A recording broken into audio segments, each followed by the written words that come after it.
One night, the guy woke up lying on his bed. Still sleepy, he noticed something in front of his eyes that could not be real. He was trying to figure out if he was hallucinating when he saw a door floating in the air in front of him. There was some kind of frightening aura emanating from the door. The guy got up from the bed and began to examine the door. What surprised him was that the door was just hanging in the air and there was absolutely nothing behind it. The guy even assumed it was some kind of magic. As the guy was examining the door, he pulled the door handle down. At that moment, the door opened inward and the guy fell into the inside of the door. From this abrupt opening of the door, he fell behind the door to the ground. A corridor of some sort appeared before his eyes, with no end in sight. He didn't know where the magical corridor in the magical door came from. The guy must have thought he was in a dream, so he decided to follow this strange corridor behind the magic door. He was like that person in the horror movie who dies first. The guy started asking into the void if there was anyone in this corridor. As he took a few steps deeper into the hallway, he heard someone eating something.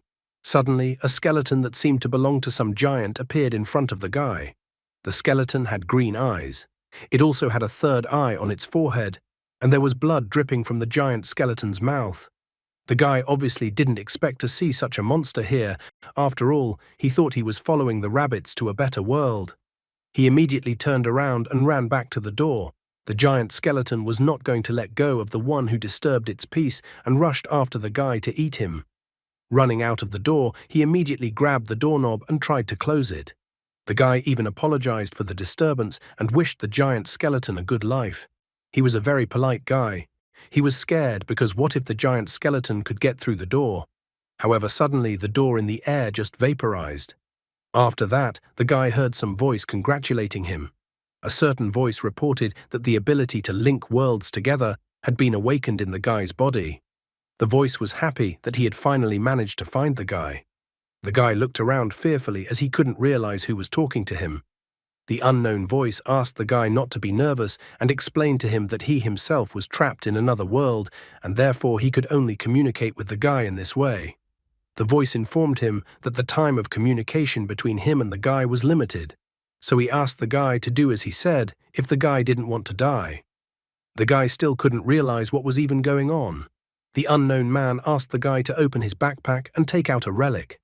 Finding something that looked like a relic in the backpack, the guy examined it, trying to figure out what it was.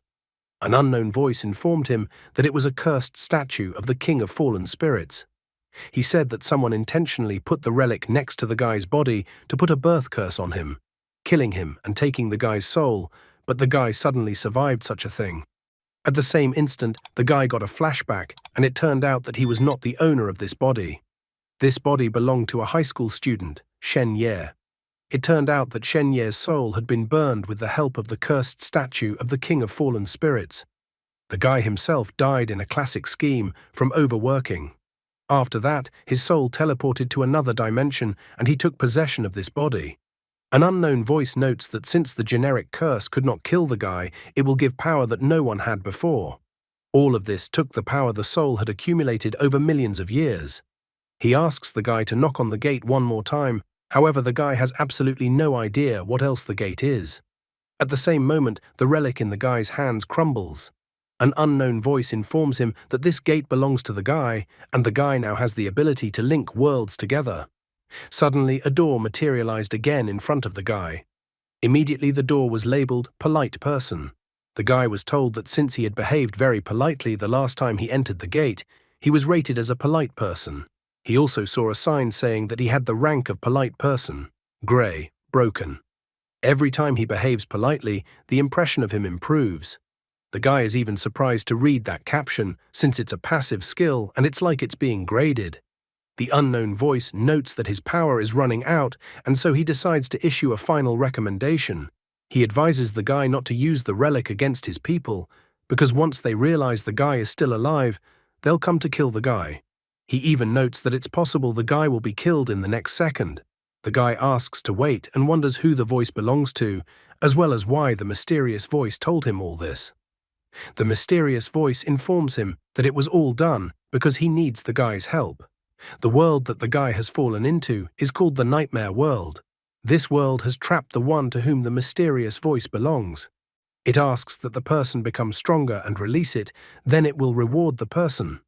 He said something else, but the sound disappeared and the guy didn't hear anything else. The guy had just moved into another body, and he was already probably about to be tried again. He searched through Shen Ye's memories, but he still couldn't find any enemies. Deciding to think about what had happened, he sat quietly on the bed in front of the door. He had no means of self-defense, but he needed to enter the gate to see for himself what was going on. Although he found the idea strange, since there was clearly something scary inside the gate, he decided to give it a try, and if anything went wrong, he would run away. The guy remembered how scary the giant skeleton that was behind the door was. However, he decided to try to communicate with the skeleton, because he would not be able to defeat the skeleton on his own. When he opened the door, he only thought that through communication he could solve almost any issue. Especially, he did not want to get involved in a confrontation with the dead. He even began to think positively, suggesting that perhaps he could get a contract with a giant skeleton and confront the enemies. The guy even naively thought that his new title of polite person would help him in this matter, so he had hope. As soon as he opened the door, he immediately found a giant skeleton behind the door that had no left arm. The guy decided that it was time to start his introduction and politely greeted the giant skeleton. He also informed the skeleton that his name was Shen Ye. The giant skeleton was a little surprised by this behavior from the human. He clearly didn't expect the prey to come to his hands on its own, and he would have food today. Shen Ye apologized for disturbing the giant skeleton and said that he would like to be friends with it. He even remarked that the rank did seem to be working, and the monster hadn't eaten him yet. However, at the same moment, the giant skeleton's giant right hand rushed towards the guy to grab him. Shen Ye managed to dodge at the last moment and miraculously managed to avoid being swatted like an ant, as even the floor under the guy's feet cracked. Walking out of the door and back, the guy didn't understand how the giant skeleton had such strength, especially since he was only trying to talk to the skeleton. Shen Ye barely had time to run back into the door and close it at the very last moment before being swatted by the monster, which ended up only breaking the door. From such a powerful blow of the skeleton on the door, the guy was even thrown back on the bed. The new Shen Ye noticed how his foray into another world was too dangerous. He is lucky that when he closes the gate, it disappears. He even complains that the grey ranks are a total nonsense. He'd like to get something more interesting than a polite person. However, the system informed him that you can only get assessment ranks once a day. The guy has already used his attempt earlier, so the system asks the guy to wait until the next day. The guy complains that the system was useless. However, he wasn't going to just sit around and whine. After all, if the giant skeleton continues to stand near the door, he is unlikely to deal with it tomorrow as well. The assassin was going to appear at any moment, so the guy refused to waste precious time. The guy had been a salesman in a previous life, so he decided to remember his skills as a salesman and decided it was time to be persistent. Opening the door, he apologized to the giant skeleton again. At the same moment, he had to close the door, and the giant skeleton only chewed up what was left of the door. At the same moment, the salesman reappears, only from the already new door. He tells the skeleton that the skeleton cannot eat him, as he is traveling in two worlds at once, so he suggests that the skeleton talk to him. However, the giant skeleton again refuses to listen to this nonsense from the pathetic man and smashes the doors with his right hand. To the giant skeleton's surprise, the guy reappears from the new door and asks to listen to him. The giant skeleton got tired of the guy and decided to just leave the guy alone. However, the guy called out to the skeleton and asked him not to leave.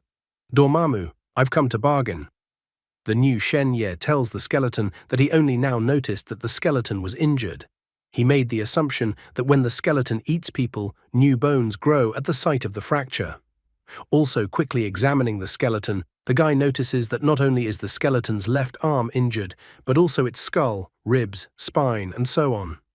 The entire body of the giant skeleton was badly damaged. The words spoken by the guy made the giant skeleton stop. Like a seasoned salesman who will sell you anything you weren't even going to buy. The guy points out that he can't let the skeleton eat him. However, by showing a picture on his phone, the guy informs the skeleton that there are many items and things in his world that are good for the giant skeleton's bones and that the skeleton can eat. Pointing to his phone, he talks about calcium pills that greatly strengthen the bones. The new Shen Ye notices that there are many supplements in his world that are much more nutritious than himself. The guy suggests that the skeleton become friends, and then he'll buy the skeleton some of it. Plus, he notes that it will be very beneficial to the skeleton. However, at this point the skeleton turns around and some magic starts to form in his hand. The guy noticed that he failed this time and needed to come up with a new plan. However, at that moment a gigantic-sized contract materialized in front of the guy. The system immediately notified the guy that the contracting process had begun. He was glad that his plan had finally worked. The signatory of the contract was listed as the progenitor of dark bones, the king of ghouls, the defeated lord of the underworld Mikteti Kahiwa. The whole description of his new friend was unbelievable. Still, the guy wondered why there was an ellipsis after the name. His former fervor and surprise vanished when he read that the defeated lord of the underworld, Mikteti Kahiwa, was the combat warehouse officer of the 5th Command of the Army of Darkness. After all, he had realized that the giant skeleton was just a small fry doing clerical work. The contents of the contract stated an equal exchange. In it, the skeleton reported that 7,000 years ago, humans relied on it. With the talent to create culture, art, science, and technology, the eternal clock of fate struck 12 times that even the gods paid attention to the situation at that time. Skeleton hoped the man could help restore his powers. He had never signed a contract with anyone, Coma the gods, so the skeleton asks that the human understand the value of this contract as best as possible. The contract also stated that if the parties were not satisfied, they could cancel the contract at any time. The contract also stated that by leaving his signature in the box of the guy's name, the contract would be considered a done deal. Using his finger, the guy wrote Shen Ye's name on the contract. The contract immediately stated that Shen Ye was a person who had defeated the curse of the fallen evil spirits, the guardian of the realm of dreams and reality, and the only spatial gatekeeper of the two worlds. She was even surprised that it was all written about him. After Guy's signature, the contract was officially made between him and the skeleton, and their futures appeared to be tied together. Shortly thereafter, the parents took the guy home from the hospital. The mother immediately became worried about her son. She noticed that her son had just been discharged from the hospital, and if he felt sick, he should immediately inform her about it. Mom advises her son to get more rest. She bought a tonic for him and advised him to take it on an empty stomach to restore strength in his body. The father brought calcium tablets. Shen Ye thanked his parents for their concern. However, it was important to the mother that her child was healthy. The guy was an orphan in his previous life, so it was nice that now there was someone to take care of him. Suddenly, someone knocked on the door of their house. It turned out to be police officers from Dongcheng County Police Station. The officer informed them that they would be handling the case Shen Ye was involved in. The officer reports that there are many incidents like this every year that cannot be predicted and that they do not have a solution to this situation. The officer remarks that luckily the guy was able to recover. However, the guy is not a little relieved by this strange optimism. He knows better than anyone that the real Shen Ye died after being subjected to an ancestral curse. Shen Ye wonders to the officers why, if someone encounters such a thing, there is nothing to be done but to go along with fate. Suddenly, an officer who was younger than his partner decided to answer this question. This officer had a metal implant in place of his right arm. He reported that he understood the guy's feelings. However, he also mentioned that the hospital will be closed, and soon no one will be allowed to enter this hospital. Therefore, he asks that the guy not to worry, as there will be no new victims. Shen Ye noticed that the officer had 3 stars, which means at that age he was already a sergeant. The guy thanked the officer for telling him such information and noted that he was afraid someone would start questioning him about everything all the time. Shen Ye seems to be a fan of Doraemon. The officer remarks that the guy is just a high school student, so it doesn't seem to him that the guy might have enemies. After saying that, the police officers said that they were glad that the guy was able to survive and that they were able to talk to him, and after that, they decided to leave the guy's house. Shen Ye immediately noticed that it seems the king of fallen spirits is very dangerous, as not only the police but also the government can't do anything about it, so they are afraid when such cases happen. However, Shen Ye was just a simple student, so it was not clear who had the idea to send such a powerful curse on a high school student. Soon the sergeant returned to the guy's room, looking around. Shen Ye inquired as to why the sergeant had returned. The sergeant held out his calling card and asked the guy to take it. Before he left, he asked the guy to call him if anything happened. After the sergeant left, the guy took a look at the calling card and took the sergeant's name, Luo Fei Chuan. The sergeant's behavior made the guy think that there still seemed to be some good officers left in the police force. However, the new Shen Ye didn't know if he could trust the sergeant or if he could help him. The guy notices that the sergeant definitely didn't follow instructions when he gave him his calling card. He even wonders what the sergeant can do about such matters that the police department and even the government can't solve. Besides, now everyone knew that he was still alive, which meant that the assassin would definitely not give up and would decide to finish what he had started. Despite all the kindness shown by his father and mother, Shen Ye could not be sure that they were not involved in this matter. Therefore, in order to avoid getting killed, he needed to become stronger as soon as possible. With these thoughts, he once again summoned the door to the other world. This time he opened the door with a smile and summoned the giant skeleton. Soon, a giant skeleton appeared above his head, hanging from the ceiling. Shen Ye held out a bag to the skeleton and informed it that he had brought the promised calcium. The giant skeleton extended a finger of his right hand, which was unexpected for the guy as he didn't understand what he should do. He even wondered if the giant skeleton just wanted to take the pills. At the same moment, green energy formed in the skeleton's hands and a parchment emerged from it. A green crystal began to materialize from the parchment. The parchment indicated that the other party was waiting for gifts from the guy. In exchange for calcium from the guy, the giant skeleton will give up a precious relic of an ancient warrior. Low-tier nightmare crystal, an item created by the High Elves, former enemies of the mainland. Low-tier nightmare crystal can instill in the user certain knowledge, skills, intelligence, and so on. As indicated in the parchment, war is an ever-present theme in this nightmare, and the entire civilization and knowledge is built around accelerated combat power enhancement. Shen Ye took the crystal in his right hand, admiringly looked at it. In front of him was a crystal that could be used to acquire knowledge and skills. Suddenly, the crystal in the guy's hand cracked and shattered into many debris. The system immediately reported that the guy had learned a technique: Moonlit Deer Walk. Moonlit Deer Walk, the basic technique of the elves. The undead clan and the elves fight all year round. So to fight the undead, the elves created this technique. This technique allowed them to perfect their bodies. The guy seemed to be energized by the vitality that came from acquiring a new technique. He was glad that he could receive such a reward. He felt that he was becoming stronger.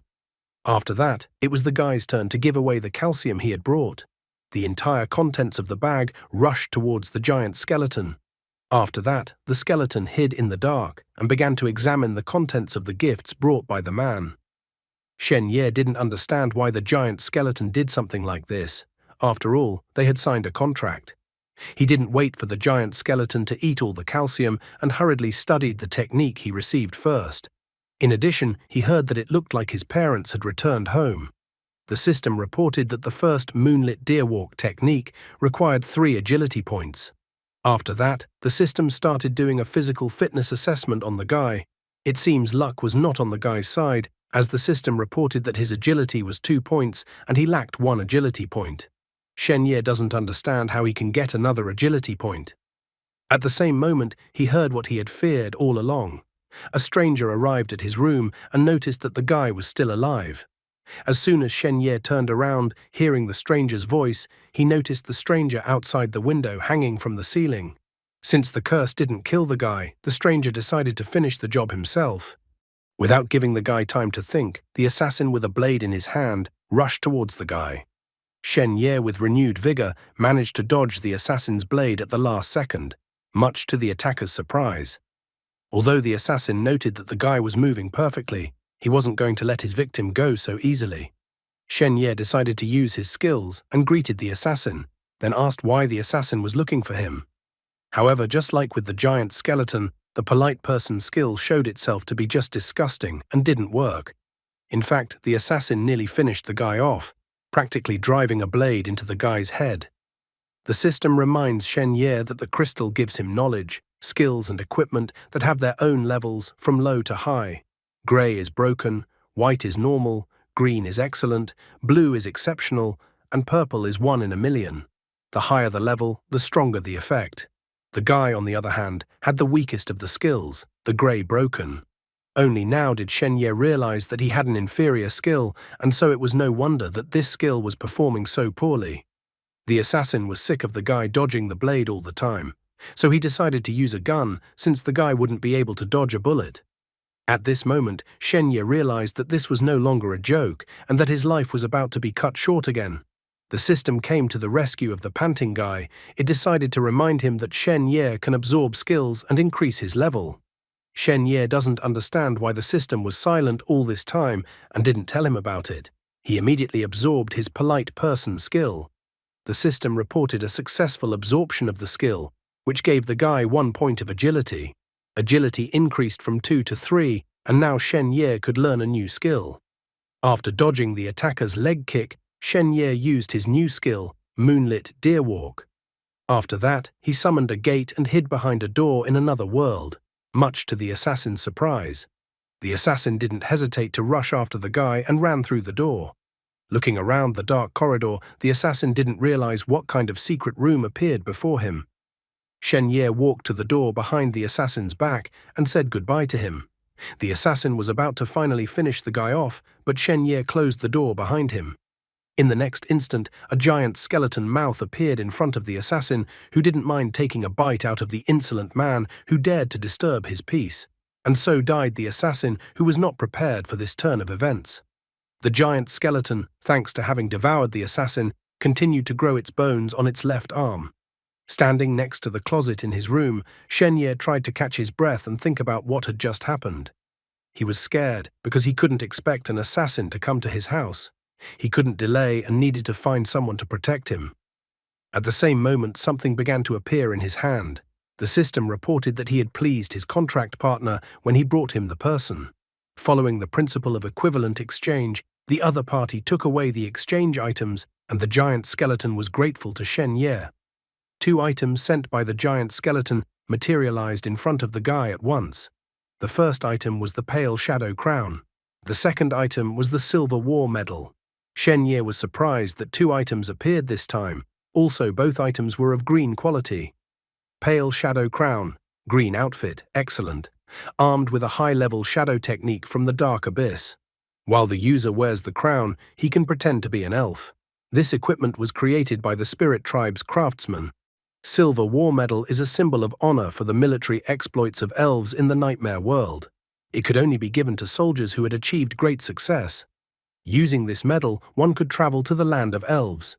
Shen Ye was happy because he was just saving his life from an assassin, but thanks to this, it was possible to get such a good deal. Without thinking long, he decided to try to put the crown on his head. Immediately after he placed the crown on his head, green energy enveloped him and he transformed into an elf. Looking at himself through the phone's camera, Shen Ye was pleasantly surprised, for he had indeed turned into an elf. He even decided that when tomorrow came, he would try out his new abilities. However, suddenly someone knocked on his door and asked if the guy was home. Shen Ye inquired who had come. He didn't want to be so reckless anymore. After all, another assassin might have come to visit him.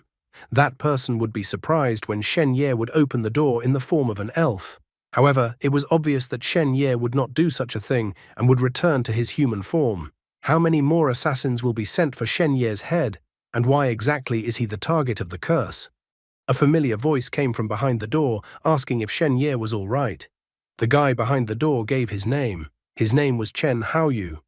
Hearing the name of the guy behind the door, Shen Ye remembered that he was his best friend. That day, Shen Ye went to the hospital to visit his friend. Shen Ye was not going to show himself to his friend in the guise of an elf, and so he reverted to human form. Shen Ye let his friend in, and he immediately hugged Shen Ye because he was so worried about him. The guy started crying and apologized to his friend because if he hadn't been in the hospital, all of Shen Ye's troubles wouldn't have happened. The guy admitted that he didn't blame his friend. Just at that moment, Shen Ye's mom noticed that Chen Haoyu came to visit them. Shen Ye was surprised that Mom came back so quickly, and he wondered why Mom came home alone and without Dad. Mom reported that Dad had gone to Grandpa's house to get some pills. However, Mom was more curious if her son had eaten the recovery pills. And the son confesses that he has already eaten them all. Chen Haoyu was surprised when he heard about the recovery pills. The guy points out that recovery pills are incredibly rare and that even rich people can't afford them. He even thinks that Guy's family is hiding a lot of things. Mum is confused from such questions and isn't particularly eager to answer them. Chen Haoyu notices that his friend's parents are caring, so he asks him to get well soon and get back to studying because exams are coming up. Shen Ye had completely forgotten about it, and only now remembered that the past owner of the body was still in school, so the guy was still waiting for the entrance exam. Because of the ancestral curse, Shen Ye missed the first exam while he was in the hospital. Chen Haoyu was upset because his friend was a top student and would be accepted in any school, and after this incident, his friend will have a problem. Therefore, he apologizes to his friend. His mother asks Chen Haoyu not to blame himself, because even though Shen Ye missed the first strength exam, if he passes the second agility test, he will be able to go to a regular high school. It's as if the author is trying to hint at Chen Haoyu as the main culprit of the ancestral curse. Shen Ye remembered that the entrance exams in this world were different from what he had encountered before. Apart from the normal exams, strength and agility were also tested in this world. He even thought that the moonlit deer walk technique would still be of use to him. However, the situation had changed dramatically because now he was being hunted and it was incredibly dangerous for him to go to school. His mother noticed her son shaking as soon as he heard about the exams. Shen Ye, on the other hand, was contemplating giving up at this very moment. At this very moment, the mum without any doubts walked over to her son and hugged him. With a smile and with all her love, she noted that if her son did not want to take the exams, there was nothing wrong with the situation. She only notes that she and his father only hope that their son will get well. It is the most important thing for them. These words gave the guy confidence, so he, with a smile on his face, asked his mum not to worry because he is not so weak. The guy immediately said that he would go to school tomorrow and take part in the exam. Shen Ye realized that if he decided to refuse to take the exam, his mum wouldn't mind. He couldn't do that and not take the exam. Shen Ye's memories still couldn't get out of his head. His grandfather and family were apparently of noble descent, and his family had a wide range of opportunities. However, the relationship between the relatives in the family was very bad. Shen Ye's parents had never sought help from his grandfather before. They lived off their own labor, so Shen Ye's family sometimes barely made ends meet. So the son was well aware that the medicine his parents brought him was incredibly hard for them to get. The guy realized that it seems that for the sake of his life, his parents had to turn to his grandfather to help him get the necessary drugs. However, there was also a very sad news, which the guy did not want to tell his current parents. After all, despite his parents' best efforts, their son was already dead. Therefore, the guy was pressured by the responsibility as he had to live his life, including the original Shen Ye, and not let the guy's parents down. He stated that he was so hungry, and his mum fed him and his friend ramen. The next day, the guy went to school to take the exam. He looked at the study materials and studied what he needed. Body, spiritual enlightenment, strength exercises. The disciplines differed so much. Shen Ye noticed that considering that the school was quite crowded, and he even thought that the assassin wouldn't deal with him in public. He reflected on the fact that if he managed to get into a good high school, there would be plenty of teachers there to protect him. Suddenly, a guy approached Shen Ye and informed him that Zhao Yibing was waiting for him in the hallway. The guy remembered that Zhao Yibing was Shen Ye's best friend. Walking out into the hallway, he greeted the girl. The girl immediately tells him that she heard that the guy wants to take the exam. She notes that she did well in the first exam, and she is also confident in the rest, so she will definitely get into a better school. Smiling, the guy happily congratulated the girl on her success. However, Zhao Yibing arrogantly asks the guy not to approach her anymore. The other students in the hallway watched the events with interest. Someone even noticed that the girl had rejected Shen Ye. Zhao Yibing arrogantly remarks that she and the guy have different levels and let everyone go their separate ways, so she wants to end their friendship. The guy is surprised by this turn of events since he only missed one exam. The girl did not stop there and noticed that she has already deleted the guy from her contacts in her phone. Shen Ye didn't let the girl just wipe her feet on him like that. He notices that he remembered that all these years a girl came to his class to find him, but he never took the initiative to find a girl. The guy notes that he never wanted to be friends with a girl. Shen Ye notes that he is about to take an exam and that he also hopes that the girl will do what she said and not bother him. One of the students in the crowd remarks that this is true and that Zhao Yibing always followed Shen Ye around when he was considered the best student in the school. Another student is also surprised by the fact that Shen Ye has only missed one exam and the girl wants to embarrass him in front of the whole school. Zhao Yibing heard Shen Ye and the other students' words and blushed as she was burning with shame. However, the girl's friend stood up for her and recalls how Zhao Yibing gave so many gifts to the guy and doesn't understand how the guy can say such words about Zhao Yibing. The girl cried and turned to the guy, noticing that she thought they had been friends all along. However, Shen Ye did not fall for this ploy. He realized that everyone is good at pretending to be pathetic, but no one should underestimate the gold medal-winning top salesman. The guy notices that he accepted Zhao Yibing's gifts, but not her. All the onlookers were in awe of this magnificent scene that the two top students in front of them had put up. Someone even remarked that dark magic is only eradicated by equally dark magic. Shen Ye lastly remarks that he shouldn't have tried to tie him down with gifts. He had nothing else to say to the girl. He even agreed to return the gifts to the girl if she asked for it. However, the guy made it clear to the girl that he wasn't going to be friends with her. The girl was shocked at what she saw. The girl's friend was furious with the words and the middle finger shown. She even called the guy an idiot. The mood of the crowd changed immediately. The girl's friend called the guy horrible. After all, Zhao Yibing loves him. Someone even pointed out that it didn't matter that the guy had good grades because he was acting too low. The guy was asked to leave, for he broke the girl's heart. Zhao Yibing tried to explain everything to the guy, but her friend discouraged her. The girl didn't want things to turn out this way. She didn't understand how she could explain everything to the others, since so many people had seen it all. Suddenly, a huge guy appeared in front of Shen Ye and blocked Shen Ye's way. The big guy told Shen Ye to stop since Zhao Yibing had not yet spoken to him. Shen Ye immediately recognized the guy, for it was Sun Ming, who was in third place in the school. Shen Ye asked the guy to move out of his way as he was walking to class. Sun Ming happily, and at the same time with anger, notices that he hasn't heard from Shen Ye for days. He brags that his strength has greatly increased and that Shen Ye is no longer first in the class. Therefore, he remarks that if Shen Ye doesn't want to wallow with fractures, he should apologize to the girl immediately. However, despite the convincing arguments from Sun Ming, the guy only exhales tiredly. He remarks that Sun Ming is misguided. After all, it was Zhao Yibing who first came to embarrass him. In the end, he is tired and asks the guy to forget about everything and let him pass. Shen Ye is too tired, so he immediately apologizes and informs him that the girl won. Shen Ye also knows how to play this game, and so he cried and remarked that Zhao Yibing can keep on pestering him and that everything will be as she wants it to be. And after that, the guy ran away. Everyone was just incredibly shocked by what they saw. Someone even said that if Shen Ye cried, then he must be incredibly unhappy. Wait, who are these suspicious-looking characters who sneak into the school disguised as students and think we don't recognize them?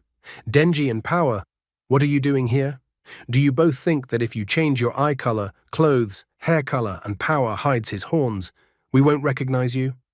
Zhao Yibing shouted after the guy that she didn't mean it and that she didn't want to force the guy to do anything, and also asked the guy not to listen to Sun Ming. At the same moment, the girl realized that she had said an incredibly stupid thing, and that it was all Sun Ming's fault.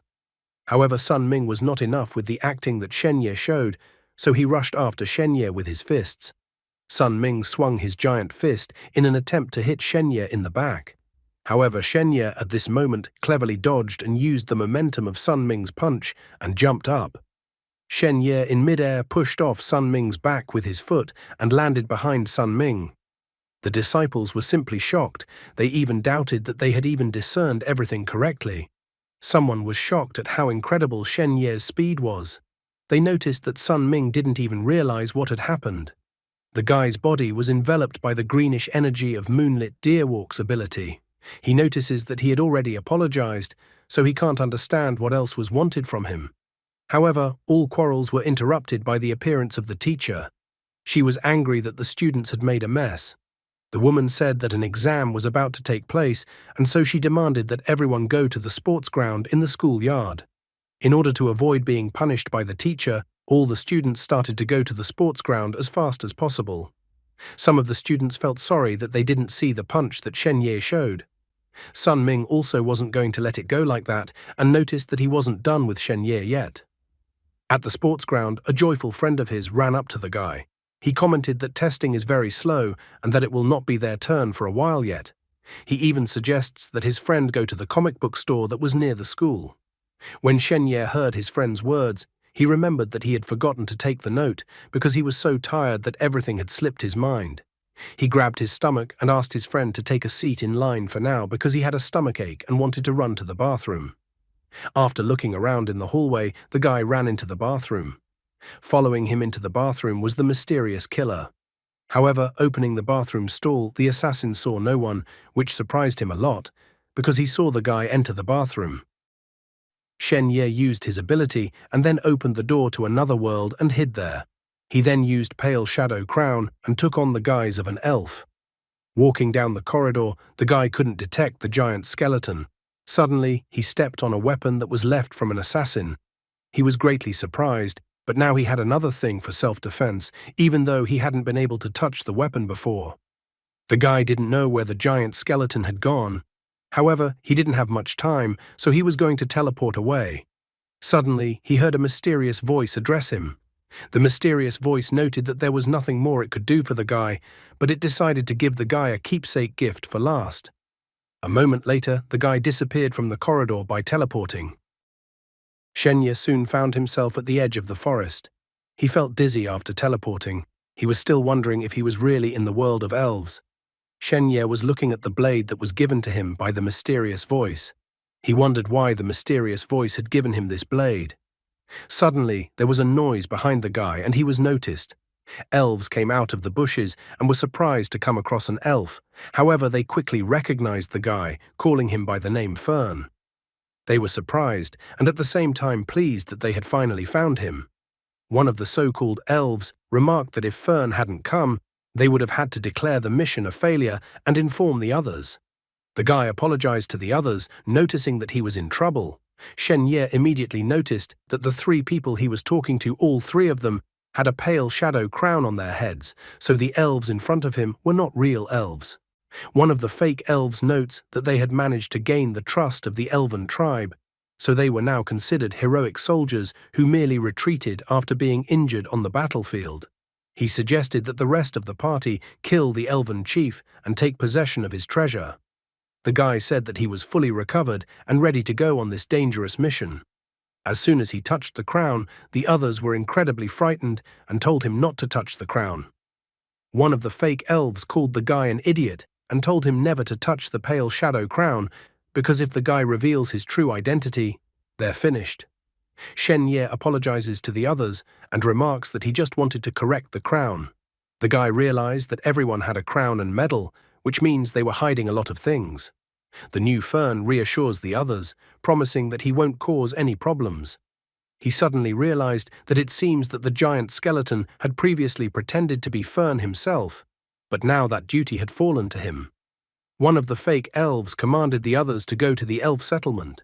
The other fake elf also asks Fern to hurry up, as they have lost a lot of time because of him.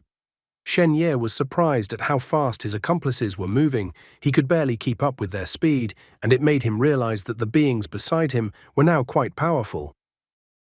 After a while, they arrived at the elf settlement.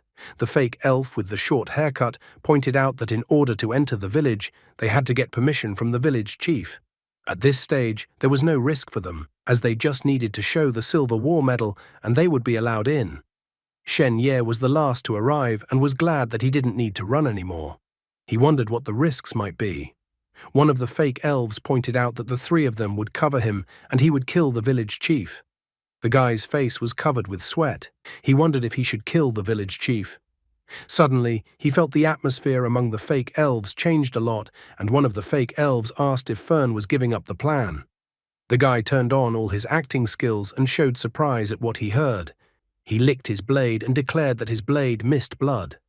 The atmosphere immediately returned to normal. Shen Ye had time to react quickly and get out of the situation because he immediately realized that if he refused, the others would immediately swat him. However, Shen Yene was a fool and understood perfectly well that ending the life of the village chief on his territory was practically impossible. Still, he realized that the situation was hopeless. Now it was no wonder for the guy why the giant skeleton had sent him on this case. As they approached the gate, the fake elves asked the guards to open the gate. One of the guards demanded that all of the arriving elves show their silver war medal. Only after they had shown their silver war medals were they allowed inside, and their treatment changed from menacing to kind. As Shen Ye walked through the village, he noticed how smiling the villagers were. He also could not hide his admiration for the local girls he passed by. The elf informed the arriving elves to go inside the building to the village chief, as he was aware of their visit. The chief fake elf asked Fern to go inside, and they were going to wait for him outside. The guy realized that he wouldn't be allowed to escape. Shen Ye was a bit disappointed. After all, he had just arrived and already managed to get into the middle of the showdown between the elves and the undead. However, he did not despair and noted that if he could get rid of the village chief, he might be able to gain superpowers. As soon as he stepped inside the building, the door immediately closed behind him. The village chief was standing by the window reading a book. When the village chief heard that a guest had appeared in front of him, he immediately closed the book and greeted the soldier from the front lines. At the same moment, the system reported that the guy's gate was equipped with the ability to make evaluation records, so the guy could look at the information of other beings. Using the system, the guy took a new look at the village chief.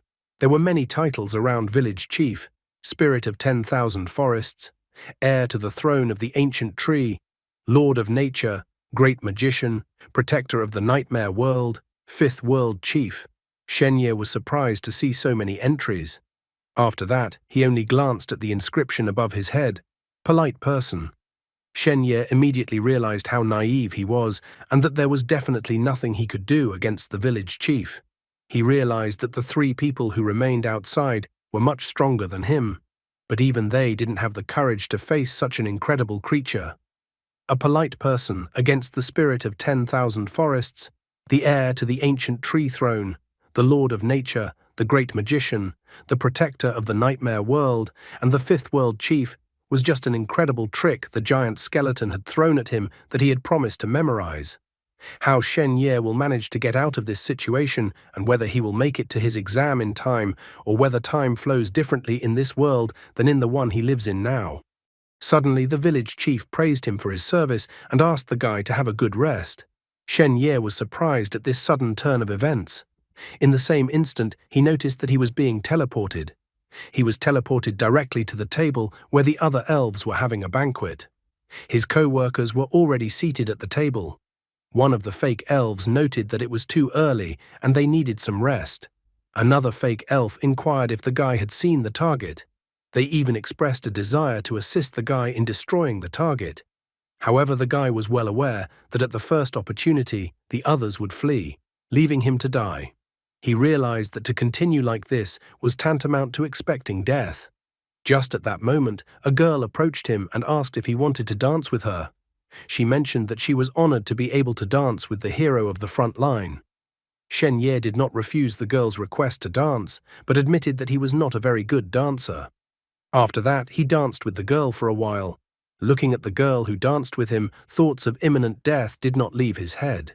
He wished he could dance with the girl for the rest of his life. Shen Ye realized that he needed to think of something to survive. The girl noticed the guy's mood and wondered why he was silent. She noticed that the guy's brothers were the same, so she assumed that they were so affected by the battle. Shen Ye tried to joke that it was because he thought he was a bad dancer. After that, he learned that the girl's name was Lanny. After hearing the girl's name, the guy wished to give the girl a gift. The girl's eyes even lit up, as she couldn't wait to receive a gift from the battle hero. She also noted that the guy is actually a pretty good dancer, and so she decided to give him a bracelet as a thank you. If the guy disappointed her, however, he would have to give the bracelet back to her in the future. Finally, a simple but ingenious plan matured in the guy's mind. He stood on the table and tried to get the attention of everyone around the elves by letting everyone know that he was going to show them a trick. He informed them that he was actually a human and could change his shape. Lanny couldn't wait to see the trick and asked the guy to show her. The other elves had also never seen a human before, and they were curious. One of the fake elves didn't understand what Fern was doing. Another asked him if he could turn into a human too. They didn't sense the impending trouble as they thought Fern was one of them. The third fake elf was even glad that Fern turned out to be so smart and would be able to get close to the elves. After that, Shen Ye took off his crown and threw it into Lanny's hands. All the elves around were shocked. They noticed the guy's hair and ears and realized that he was human. Turning on all his acting, the guy points out that he could become human by removing the crown. He immediately pointed his finger at the fake elves and noted that his brothers also have similar magic. Shen Ye noted that as soon as his so-called brothers took off their crowns, they would become an undead. The elves instantly, and with all their hatred, turned their attention to the fake elves.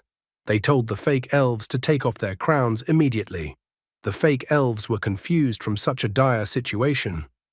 At that moment, a gate opened behind the guy. He announced that once his three brothers transformed, he would return. The fake elves told the guy to immediately turn into an elf immediately and stop misleading others.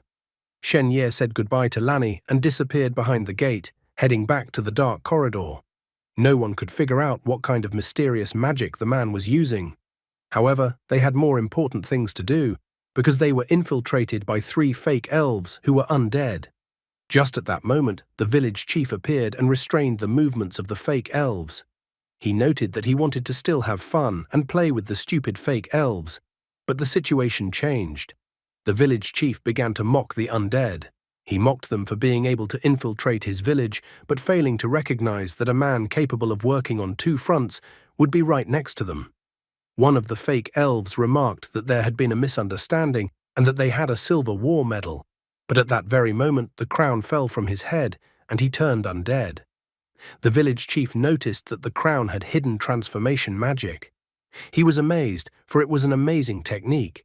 He was disappointed that the undead spies were able to infiltrate the village so easily. With the help of these items, they almost learned all the weaknesses of the elves. Turning to the place where the guy used to be, the village chief noticed that he was indebted to the guy after this deed. The other elves also turned around to look at the place where the guy used to be. Being in a familiar corridor, sitting on the floor, Shen Ye was surprised that the gate could adapt to the environment.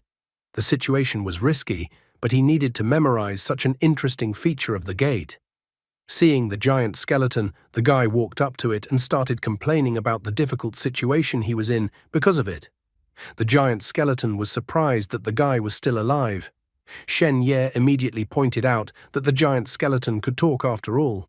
He began to accuse the giant skeleton of giving him the pale shadow crown on purpose. The giant skeleton was surprised that the guy had survived and was eager to know the details. Shen Ye was not going to answer.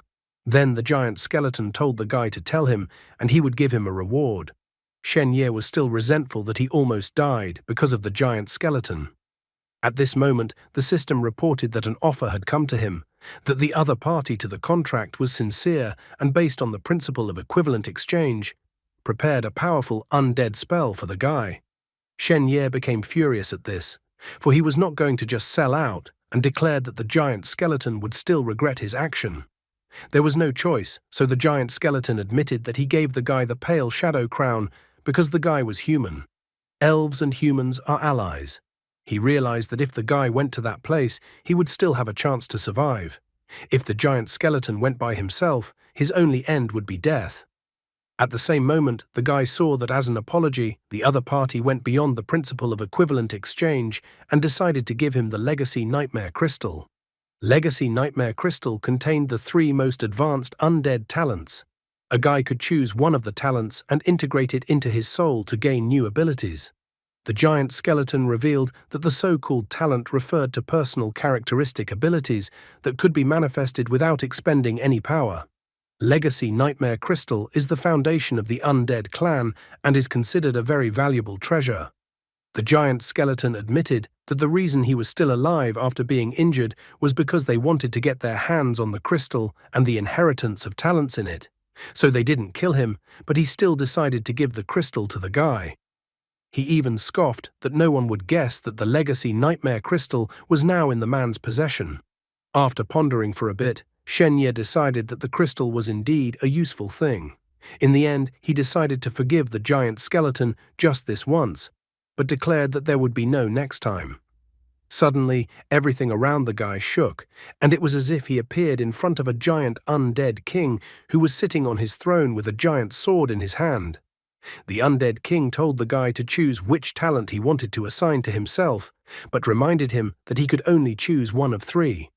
The first talent was Dark Whispers.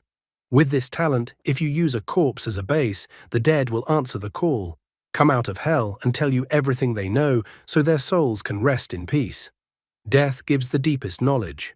The second talent was Sacred Remains Body. Any force that could kill will cause the body to turn into the body of a holy corpse, temporarily free from the mercy of death's fate. The effect lasts for 5 seconds and can take effect again after 1 day. The description stated that those who want to influence your life or death will end badly. The third talent was Undead Resurrection.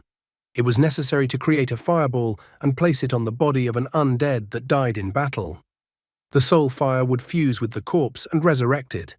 There were many kinds of resurrection spell, but this was the best. The talent description said that the mysterious technique was capable of raising the dead, and it was the undead tribe's main power.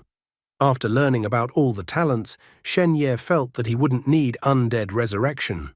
Besides, with the skeleton saint body, he would only be able to dodge any attacks for 5 seconds.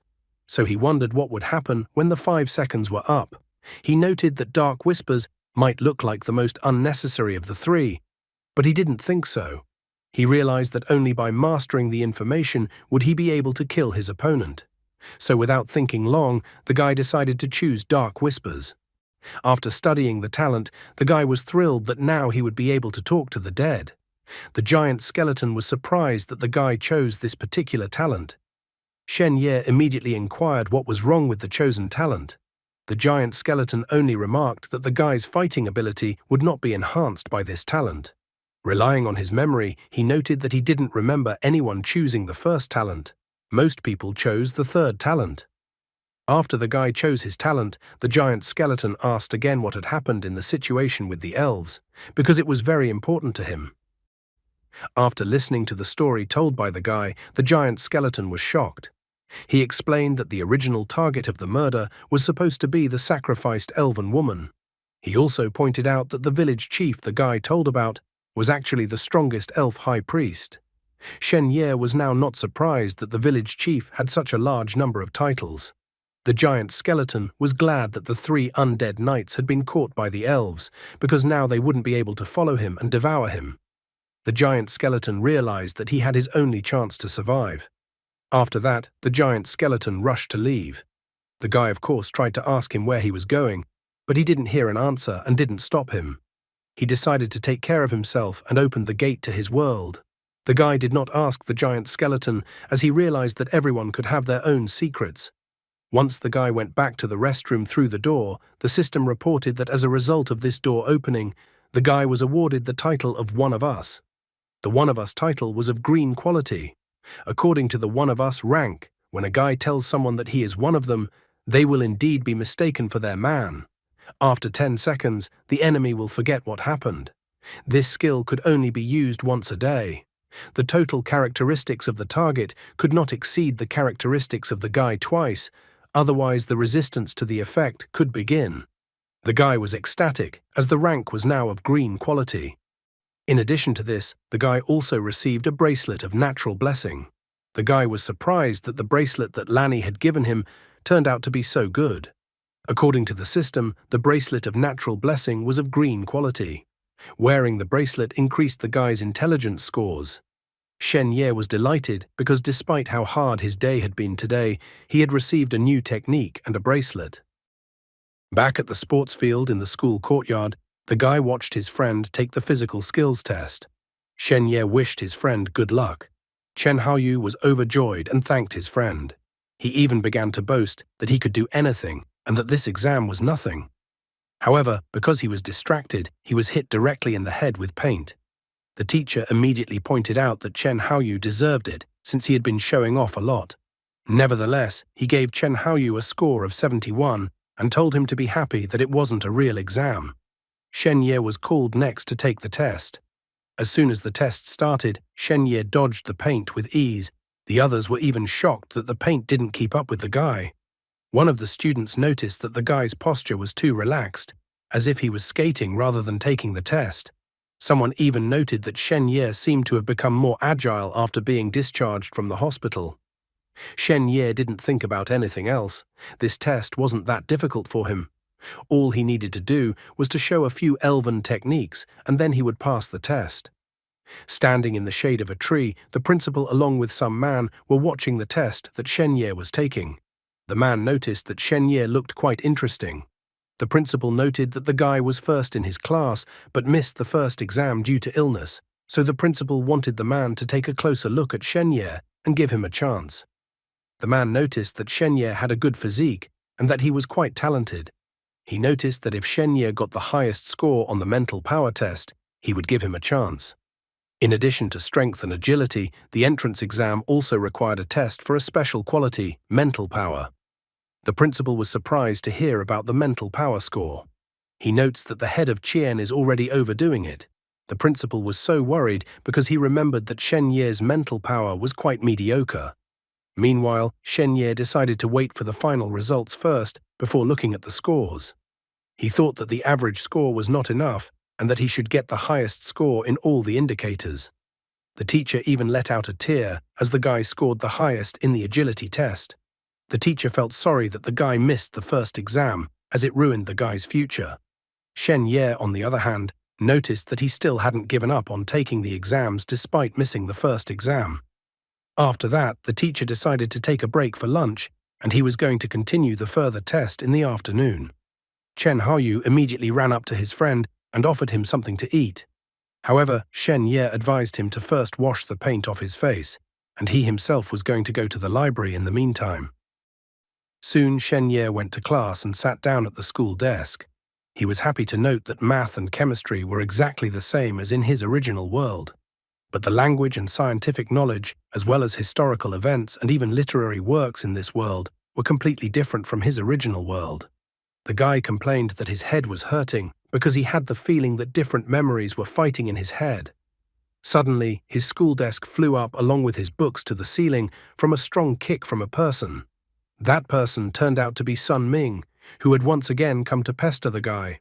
Sun Ming reminded the guy that he had said earlier that things couldn't just end. Shen Ye asked the guy if Zhao Yibing had told him to do this.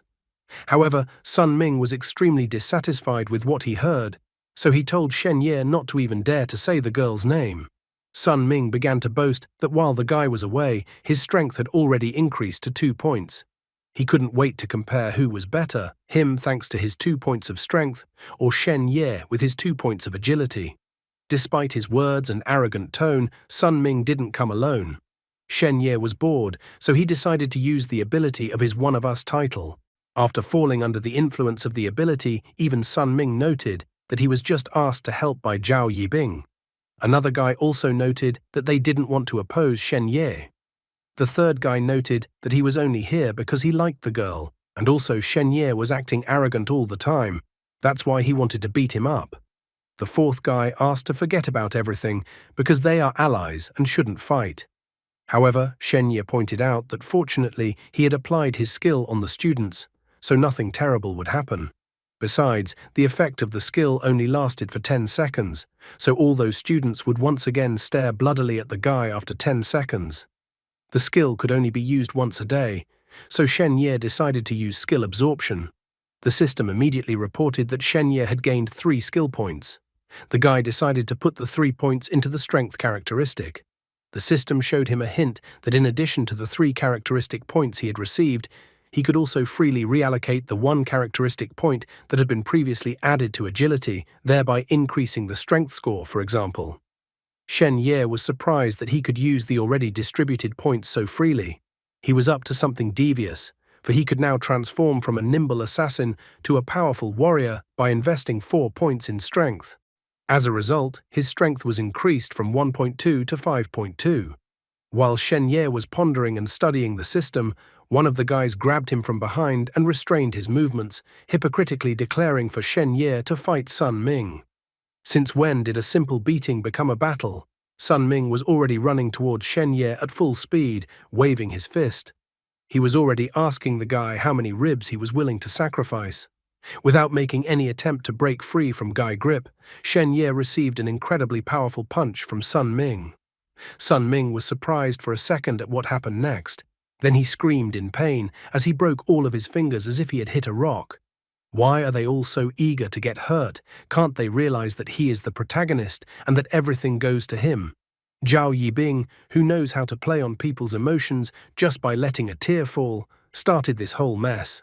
Shen Ye was well aware that an adult who had not undergone any special training possessed a basic strength and agility equal to 1.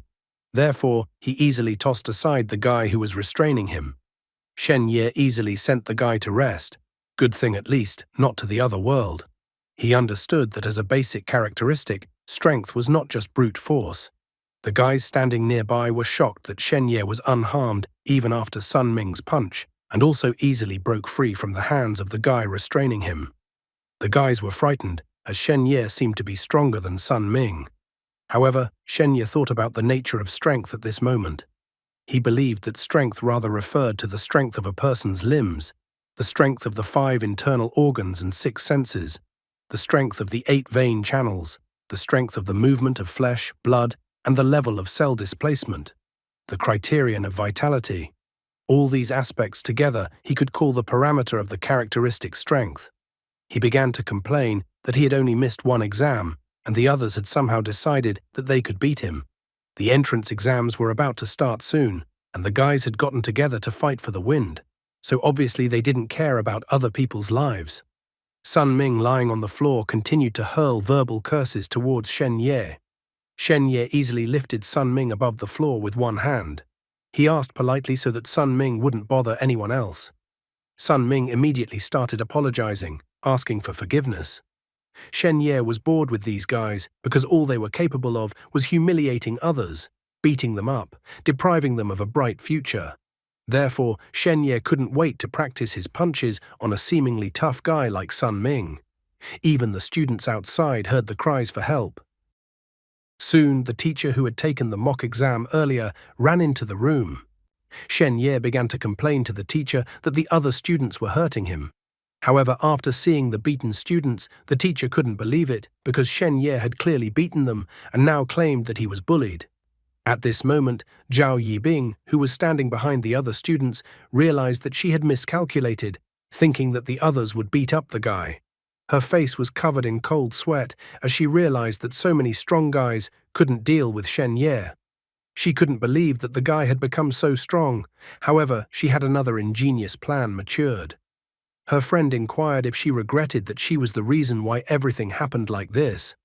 Zhao Yibing believed that if she continued to be diligent and kind to the guy, then everything would be fine and they would be friends. However, she did not wish for such an outcome.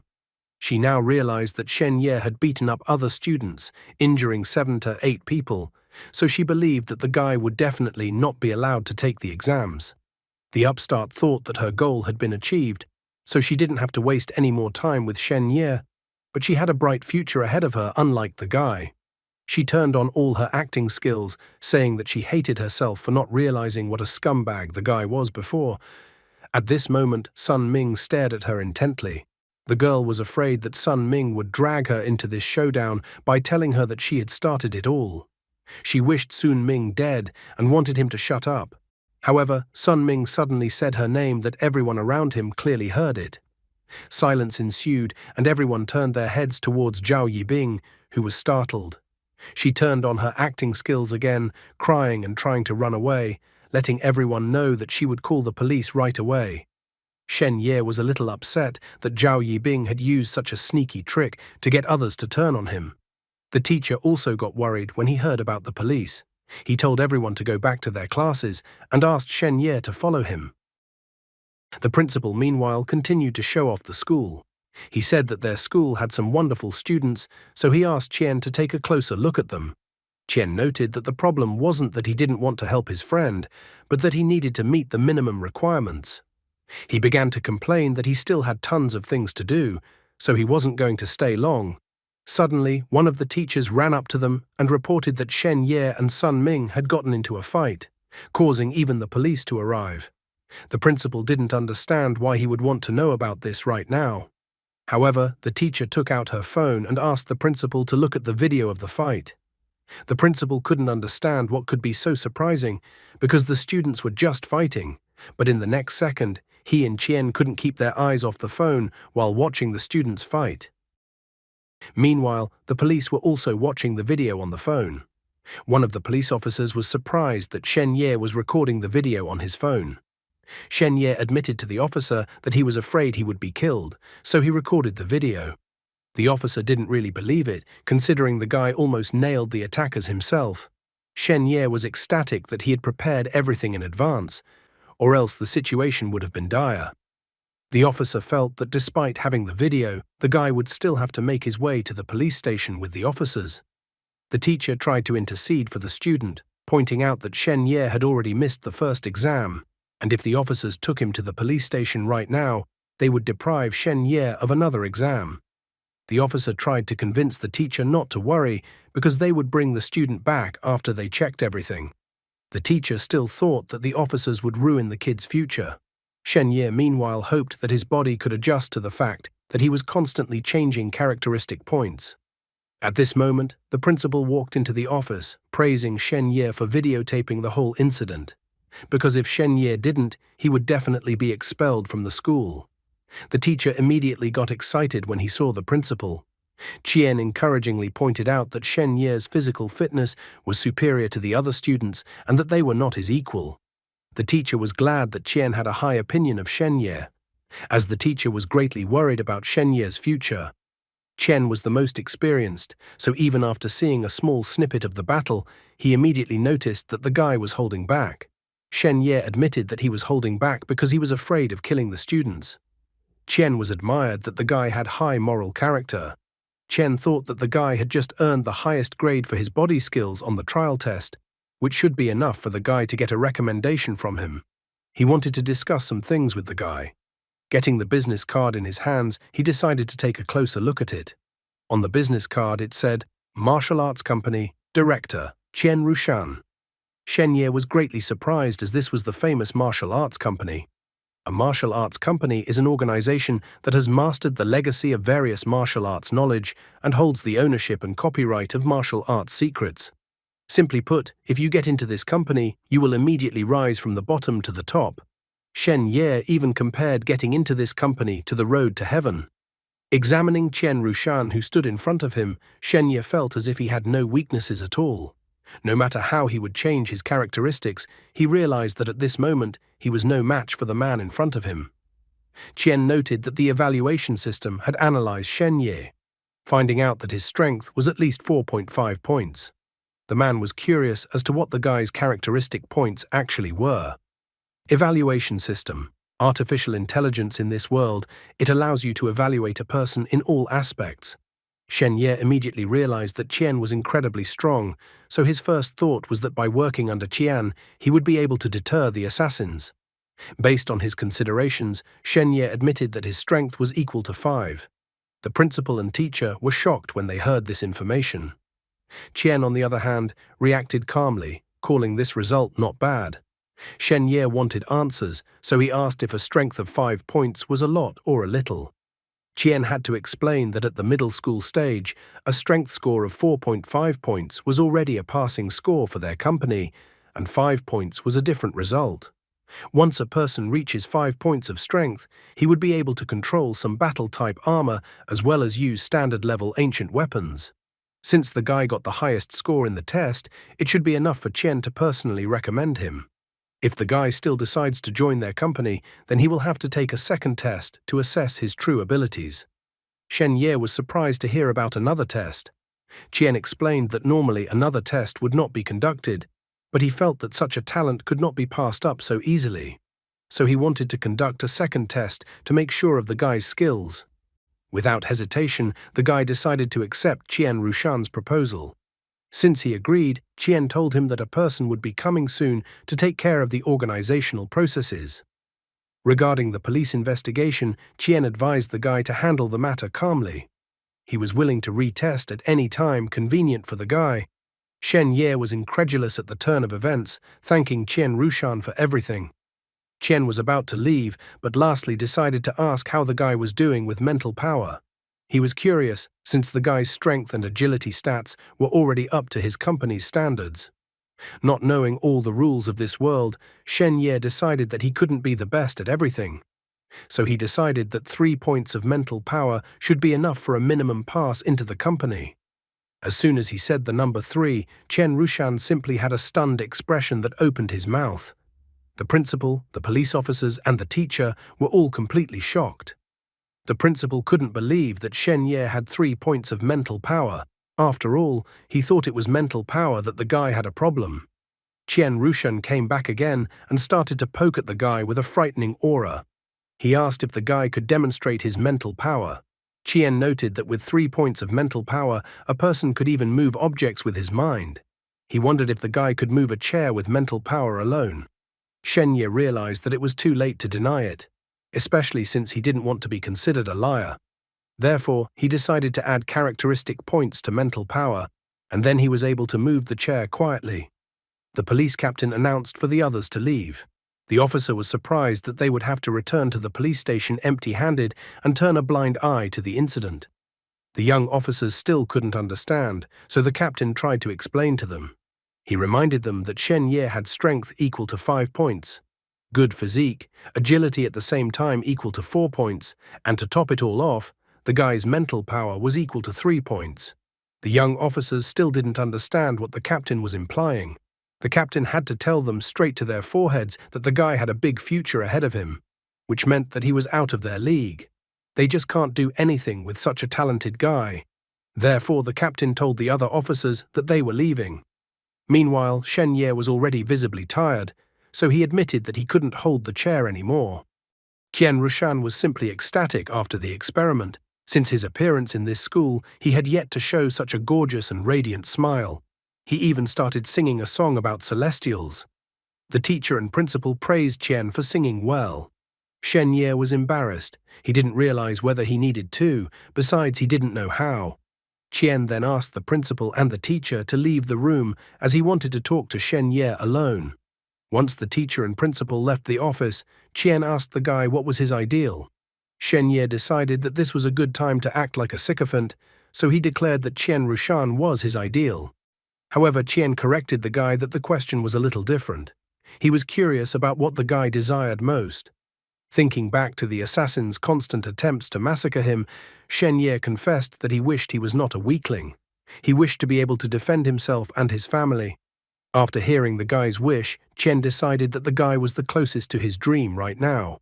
In addition, he asked for the guy to hurt him. Shen Ye immediately started hurling various insults in the man's direction, which only amused the man because he wanted the guy to forcefully try to hurt him. Without thinking about the consequences, the guy switched his characteristic points to strength and tried to strike. However, as soon as Qian looked at the guy, he felt as if he couldn't move, as if his movements were restrained. Qian explained that he had applied a type of magic art that could immobilize an attacker, so if a guy learned it, he would be able to defend himself. He even started to ask if the guy wanted to learn this kind of defense method, fueling the guy's interest to join his company. Qian didn't stop there. He took out his weapon and decided to show another trick. As soon as he fired, nothing happened, so the police didn't have to be asked to come back. Qian explained that another kind of magic art from the company's secret archives. This kind of magic art was able to resist various hidden weapon attacks. In addition, the magic art was so powerful that it could resist a sniper rifle. Shen Ye admiringly remarked that martial arts can't be broken. Qian liked this phrase so much that he even wondered where he heard it.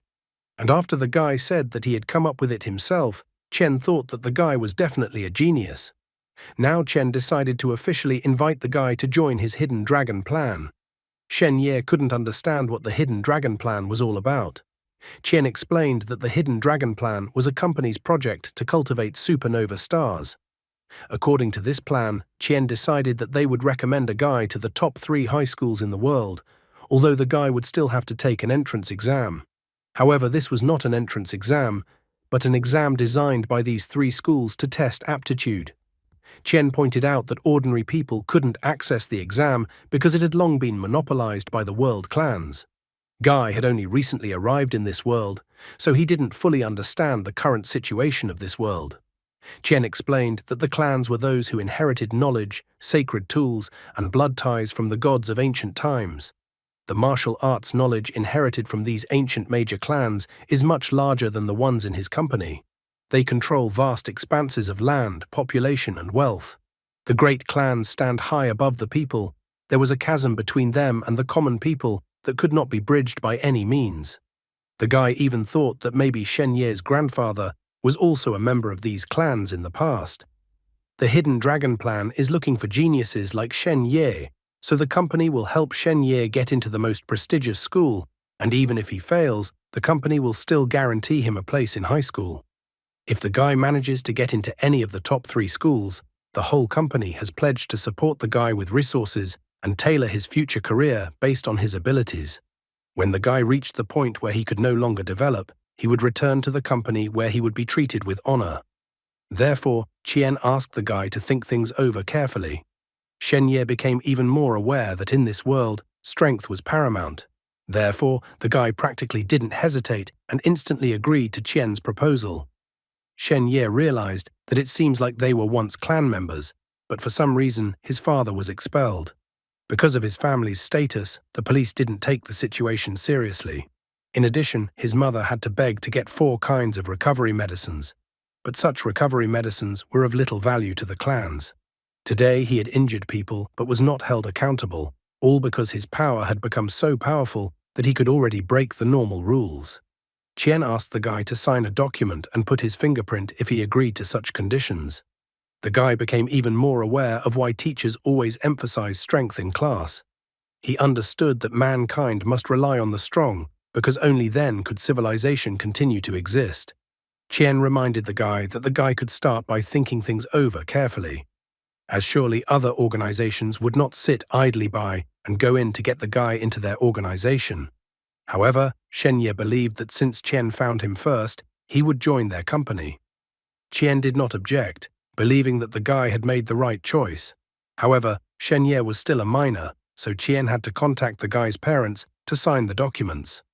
Shen Ye informed that his parents were most likely at home right now. Without wasting time, Qian wanted to go to the guy's parents as soon as possible, so that other organizations wouldn't have time to intercept him. After signing the papers, he was going to return to the guy. Suddenly, Qian's image began to blur, and with a monstrous speed, as if using the wind, he disappeared. The guy was surprised at how fast Qian moved. The principal and teacher, who had been standing outside the office door all this time, immediately inquired how everything went for the guy. Shen Ye admitted that he had already signed the documents, and Qian Rushan went to talk to his parents about signing the contract. When the principal and teacher heard the happy news, they started dancing.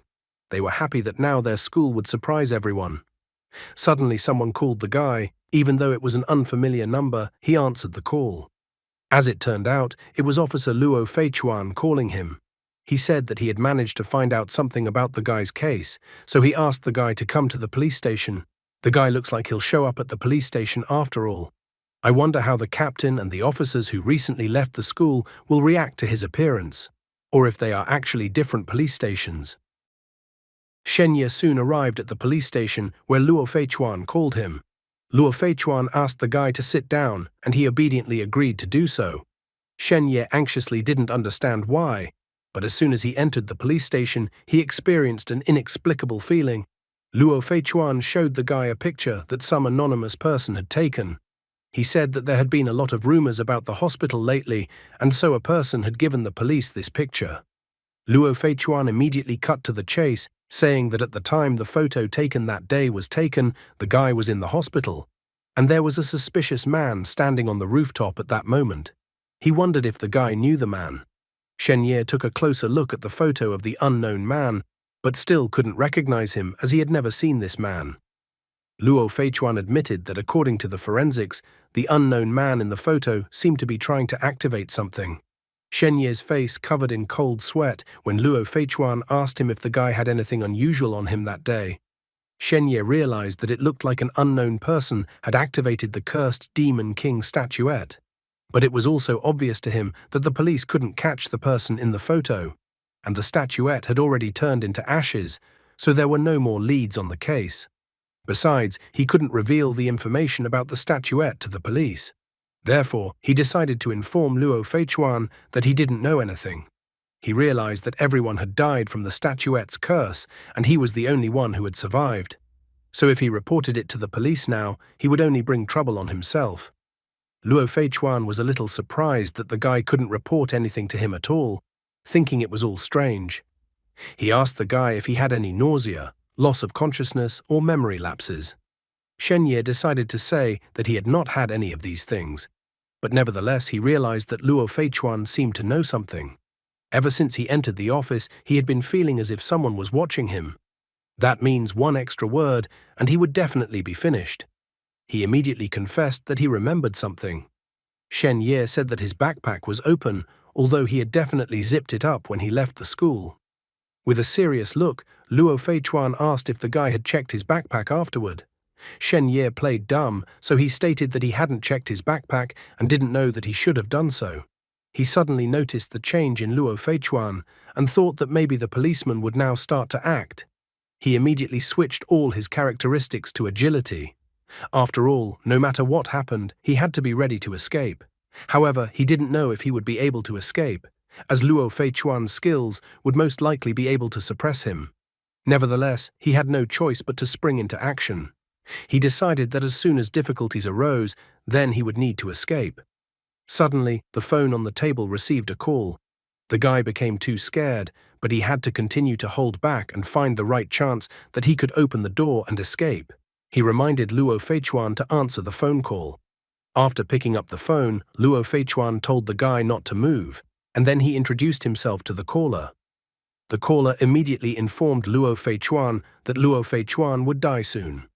Everything around Luo Feichuan abruptly changed, forming a vortex that caused the papers from the table to rise into the air. The guy didn't realize what was even happening and whether the assassin was attacking Luo Feichuan. He was surprised to see one of the supposed techniques Qian had told him about. Luo Feichuan was surprised by what was happening, especially after realizing that the killer was outside the police station. At the same instant, Luo Feichuan jumped out the window, and then a siren sounded at the police station. It was announced that the police station had been attacked. The attacker had infiltrated the police station, so the non-combat personnel were told to find a safe place to hide. Looking out the broken window, the guy saw the ocean. He didn't realize what was even going on, since he had been in the city the whole time. Shen Ye saw a man in the distance with a staff in his hands. Although he originally thought it was the man from the photo, it turned out to be a completely different man. The guy was surprised that everything in front of him could only be done by one person. The man in brightly colored clothes stated that Luo Feichuan had killed too many members of his church, so he should avenge them on Luo Feichuan. Luo Feichuan calmly reprimanded the man, asking the man to tell him later if he had anything to say, as he was busy right now. However, he is definitely willing to talk to the man later. The other policeman ran up to the man, not realizing what was going on. The man was not going to back down, stating that he had nothing to talk to the corpses about, and then used his staff. Suddenly, Shen Ye turned back, and the red sky and Luo Feichuan and the man with the staff disappeared from his sight. He realized that it looked like Luo Feichuan had stayed with that man on the sea. Suddenly, a feeling of hopelessness came over him again. At first, he didn't understand what was going on, but he made the assumption pretty quickly that there was a ghost in the room. He told the person or ghost in the room to appear before him. After saying that, he immediately activated the necromancer's talent, Dark Whispers. According to this talent, the soul must return to the body to answer all of the necromancer's questions. If the answer is not answered, then the soul will not rest. Shen Ye started looking around, wondering if there was a corpse in Sergeant Luo Feichuan's office. Suddenly, he heard someone thanking him. He haphazardly started looking around, wondering who was calling him. Suddenly, he heard a voice from locker. The voice sounded familiar to him. The man reported that he didn't expect to be able to go back into his body and talk to the guy. Suddenly, he realized who had been talking to him all this time. The man thought it was obvious that Shen Ye was from the hunters, but Shen Ye was mistakenly killed and was branded as prey. He even felt sorry for the guy. Opening the locker door, he found Sergeant Luo Feichuan, who was tied up and had long since died. The guy frightenedly asked Luo Feichuan how everything happened. Luo Feichuan confessed to the guy that he was killed by the man with glasses in the photo. The sergeant explained that an assassin had appeared in front of him, and he himself was a power specialist. Each had their own advantages. He needs powerful equipment to display his strength, while the assassin only needs to display agility to kill Luo Feichuan without training. In the end, Luo Feichuan passed away, and the killer took on his appearance to lure the guy to the police station. He didn't know what the killer's purpose was. The only thing the sergeant knew was that the killer was looking for some kind of answer. Shen Ye realized more and more that the legendary being, the Demon King, had never been defeated. So Shen Ye decided that the assassin wanted to know how Shen Ye managed to survive. Luckily for him, the killer's plan was foiled as the police station was attacked by some madman. Shen Ye noted that the killer took on the guise of a sergeant to do his deeds on the sergeant's behalf. In addition, the assassin uses special techniques to pick up dead bodies. The sergeant didn't understand what technique he was talking about. Shen Ye tried to explain to him that everything around the area had changed and that it was all water, like an ocean. But suddenly everything had returned, although Luo Feichuan's corpse was gone and that assailant was also gone. Luo Feichuan grinned, noticing that the hunter posing as prey didn't know that he was causing trouble for himself. What the guy described to him was not a technique at all, but an anomaly. Shen Ye didn't understand what kind of anomaly had occurred. Luo Feichuan explained that there were situations where another world suddenly came into contact with their world, surrounding, consuming, or taking away living beings in a certain area. This was called an anomaly. And what the guy had described to him earlier was even more dangerous and was called a calamities. The guy was incredibly frightened, immediately trying to find out about the calamity. Luo Feichuan told him again that a powerful being from another world using various techniques had suddenly appeared in the main world, and if such a thing happened, everyone would be in a real hell. He even asked the guy if he knew about Jiangnan City. Shen Ye heard that according to one legend, there was an earthquake in Jiangnan City. This earthquake leveled the entire city to the ground. The sergeant said that the earthquake was only an explanation for ordinary people, but it was actually a case of calamity. The entire city, which had over 3 million people, died in an instant. Shen Ye considered the calamity to be incredibly terrible. Luo Feichuan noted that they didn't have much time left and needed to hurry. He thought that the anomaly was just a temporary phenomenon that had a time limit, so maybe the killer would return soon. The guy realized that he was still in danger. Luo Feichuan told him to go to the armory on the 3rd floor to enter the password on the silver wall. He even asked the guy to get a pen and paper from the desk drawer and then write down the password. To the guy's surprise, the password for the armory was incredibly long. Luo Feichuan also informed that outside the armory, there was a special pen to use to write down the password on the wall. He told the guy to hurry up because then he would be protected. He even more insistently told the guy to hurry up, as it was the only way to protect the guy. After that, the system reported that Luo Feichuan's soul had reported everything to him, so the soul left the body. The Sergeant Luo Feichuan was a true police officer who, even after his death, still continued to care about the citizens of his country and took care to protect a guy who was in mortal danger, confused and didn't know what to do.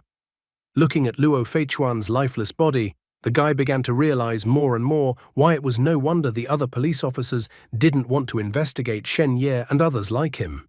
Even as a police officer, they could be killed because of this investigation. After all, if one also had no strength, would an ordinary person want to become cannon fodder?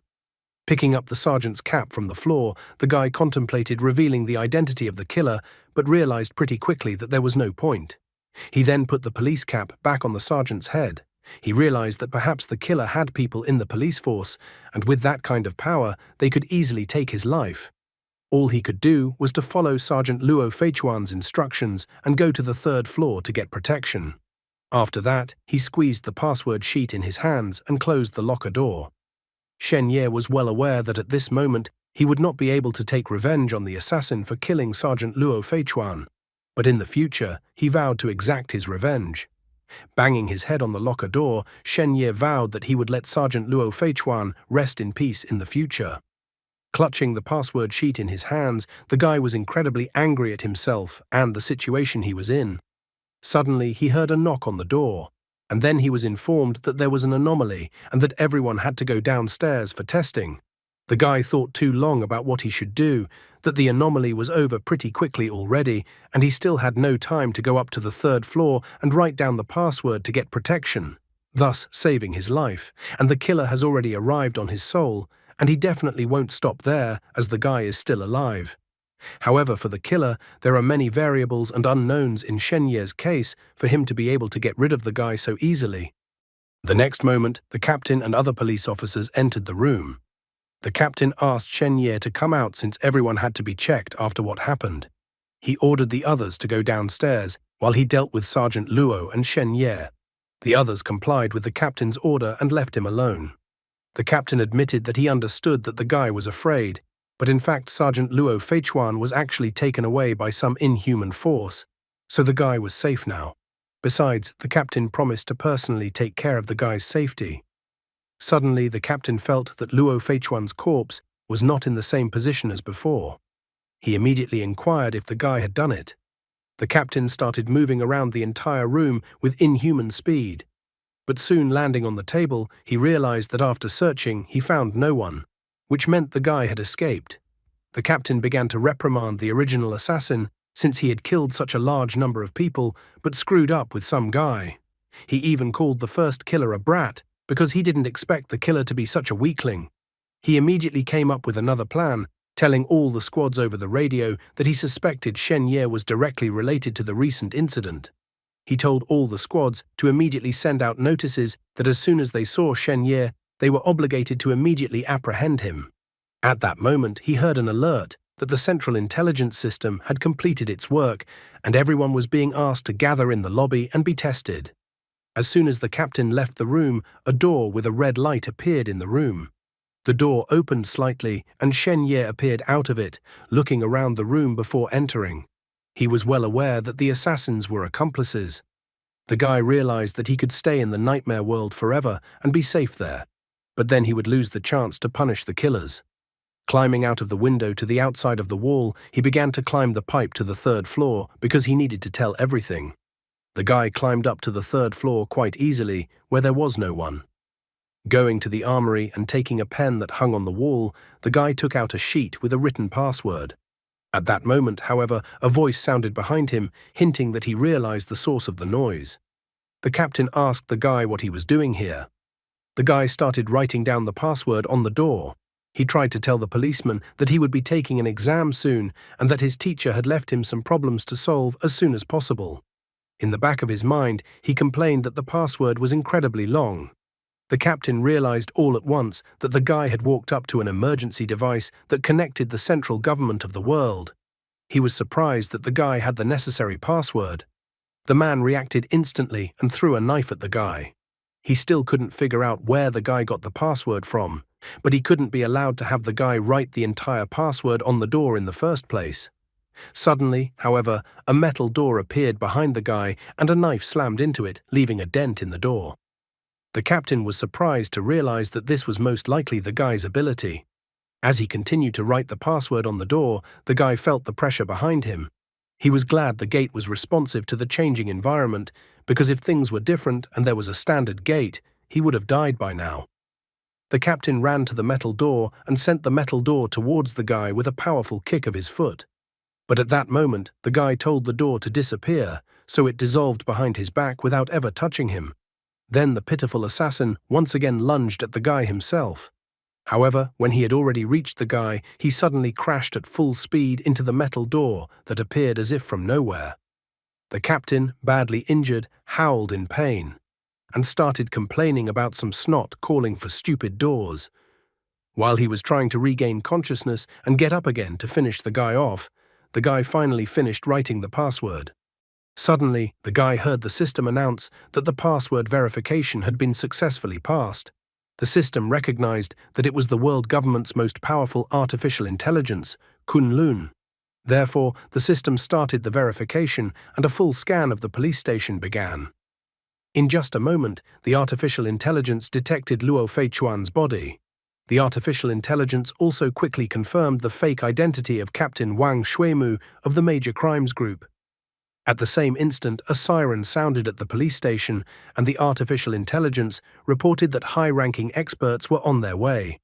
The artificial intelligence said that the regional head of Qian Rushan Company was immediately summoned, and that given the severity of the current situation, then it was decided to kill the enemy immediately. The guy was surprised that Qian Rushan personally would come. The artificial intelligence said that in 30 seconds, the assassin impersonating Wang Shuimu would be executed on the spot. After that, the artificial intelligence started a countdown. However, the murderer wasn't going to let the guy go so easily. He was sure that after 30 seconds, nothing would happen and he wouldn't be killed so easily. At the same instant, Shen Ye created a new gate in front of him. But at this moment, the assassin grabbed his left hand and was already preparing to strike the guy with his left hand. However, at this moment, the assassin was blown to pieces as Qian Rushan was much faster than the artificial intelligence predicted, and only a piece of his right arm was left of the assassin's body, which he used to grab onto the guy's left arm. Qian Rushan pathetically declared that in their business, speed is the most important weapon. Suddenly, the artificial intelligence laughed, as it had actually deceived the assassin about the 30 seconds. It even called the assassin an idiot. Qian Rushan asked the guy to share his impressions. Shen Ye thought what had just happened was incredibly cool, but he did not forget to thank Qian Rushan for saving his life. A short time later, they arrived at the National Security Bureau. Putting his feet on the table, Qian Rushan promised that he would handle the rest himself, but the guy should first confess who gave him the password. Shen Ye revealed that even before his death, Luo Feichuan had given him the password. Shen Ye then told how Luo Feichuan confessed to him that he was being chased and if anything happened, Shen Ye should immediately use the password. After listening to the guy, Qian came to the conclusion that it seems Luo Feichuan knew that he was being targeted by the Church of Silence and assassins. The guy was curious to know what the Church of Silence was. Qian did not hide the information and explained that the Church of Silence was an organization to which the people who had previously caused the anomaly belonged. They are madmen who have only made trouble on their own head. Shen Ye admitted with sadness in his voice that he felt very sorry for Sergeant Luo Feichuan. Qian Rushan also felt sorry for Luo Feichuan. Although he had only recently met the sergeant, he felt that the sergeant was in favor of justice. Unfortunately, Qian realized that it was because of his good heart that Luo Feichuan had brought trouble upon himself. He looked at the guy intently and then informed him that the guy was incredibly lucky because he had almost fallen into the hands of a killer who was impersonating Luo Feichuan. Kunlun established the identity of the assassin who was stalking the guy. The assassin belonged to the League of Assassins, but they were only in charge of executing orders, so they were unlikely to know the customer. Shen Ye pointed out that since the assassin was able to kill Sergeant Luo, the assassin's ability and price must be high, which means it is most likely the customer is a rich man. Qian Rushan praised the guy for being observant. However, he was more interested in why such a person would spare no expense to kill Shen Ye. Nevertheless, they still continued to investigate. Shen Ye was curious about Kunlun, who appeared after he wrote the password on the door. Shen Ye was curious why Sergeant Luo Feichuan didn't ask Kunlun to help him deal with the killer. Qian Rushan started a whole lecture. He explained that Kunlun was the central intelligence system of the world government. An alert for help was sent by Kunlun. Kunlun usually doesn't do such simple things, unless of course you have a password, because only then Kunlun will help. He was about to tell the guy why Luo Feichuan didn't summon Kunlun, but then a girl appeared behind the guy and said that the sergeant didn't know about the weapon problem. She brought a steel prosthesis that belonged to Luo Feichuan and was considered a weapon. The girl explained that there was a virus in the program of the prosthesis, which made it unable to be activated. However, as soon as Luo Feichuan died, the prosthetic limb started working again as if nothing had happened. The girl was well aware that someone who knew the sergeant well had injected the virus into his prosthesis. Kunlun had given them an assignment, so they would continue to investigate. Looking at the prosthesis, the guy finally realized the root of the problem. Luo Feichuan investigated, left his card, and even after his death, he continued to guide the guy. Even when facing the enemy, Luo Feichuan didn't give up despite the malfunction of the weapon. Qian Rushan informed the guy that he was now a member of their company. He immediately decided to teach the guy the first lesson he hoped the guy would learn. Qian Rushan told the guy to always be on guard, as humans can be much scarier than monsters. Shen Ye promised to learn such a valuable lesson, especially when that lesson was written in the blood and sacrifice of Sergeant Luo Feichuan. Since the guy had learned his lesson, Qian asked him to come with him since he had arranged a meeting place with the guy's parents. The guy wondered what would be done with the two who were still in the anomaly. Walking down the corridor, Qian announced that further cases would be handed over to other, more professional people in this matter, and the place where they were would soon be closed. And it was already time for them to leave. Shen Ye was curious why Qian Rushan wouldn't stay and solve all the problems of the police station. The guy thought that with the strength Qian Rushan possessed, he would have easily handled the other two people. Qian pointed out that he shouldn't think about this case so lightly, because in fact the remaining two people could transfer their abnormalities to him. He told about how once a guy, after coming out of an anomaly caused by the Church of Silence, looked completely normal. But in reality, all that was left of him was human skin, with a real monster lurking underneath the skin. Eventually, the monster went on a rampage, and it was incredibly difficult to catch it. Therefore, Qian preferred to deal with more ordinary people rather than messing with the Church of Silence. Many people did the same as Qian. The guy was frightened by such horrifying stories. However, Qian assured him that there was no need to worry. After all, the fate of the monsters would be even worse than the assassin he had dealt with earlier. Suddenly, the puzzle in his mind came together and he had a curious thought. He suddenly remembered that the sergeant's name was Luo Feichuan, and his last name was Luo. He immediately contacted someone on the phone and asked them to verify one piece of information for him. Qian said that they had checked Luo Feichuan's connection with Xiaomengyu. Qian Rushan's face was covered in cold sweat when he heard the requested information on the phone. Shen Ye, standing next to him, was curious to know who Xiaomengyu was and how she was related to Luo Feichuan. Soon, at the meeting with the parents asked to talk to their son privately to hear back from him and only then decide to sign the contract or not. Qian Rushan did not object to his parents' decision and went outside. The mother admitted that she didn't want to pressure her son, and then revealed that the guy was a descendant of a great family. His father was from a descendant family, a side branch of the Shen family. The guy expressed genuine surprise that it was one of the 3 clans. He knew that his family wasn't that simple, but it turned out that the Shen family was one of the few families that had divine heritage and artifacts. His mother explained that the guy's father was also a genius, but unfortunately underwent a qi deviation while practicing an ancient technique and lost all his power. In desperation, the man left for this city to live an ordinary life and then met her. However, the lad's grandfather soon organized an engagement for his father. It was an insult to the guy mother and father, and the guy father chose the guy mother over the family. This kind of behavior made the grandfather very angry, so the father was completely banished from the family, and soon after they had Shen Ye. The guy was even surprised that whether the parents were going to tell him their love story. The father admitted that the reason why they now decided to tell him about the past is because the guy's talent is already beyond the ordinary people. The father noted that if they came and asked the grandfather to recognize his grandson, the grandfather would certainly agree. Then the guy would become a descendant of an aristocratic family and would be able to enjoy better resources and privileges. His father reminded him that the family's legacy is incalculable and unattainable, and if a guy joins the martial arts company, he won't be able to touch the family secrets. The parents decided to give the guy the right to choose.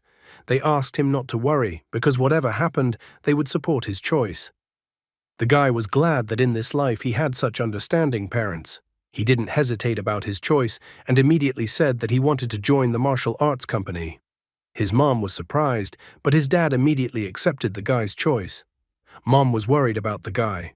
She was ready to beg the grandfather to accept the guy into the family, and once the guy was accepted into the family, he would no longer have any worries in his life.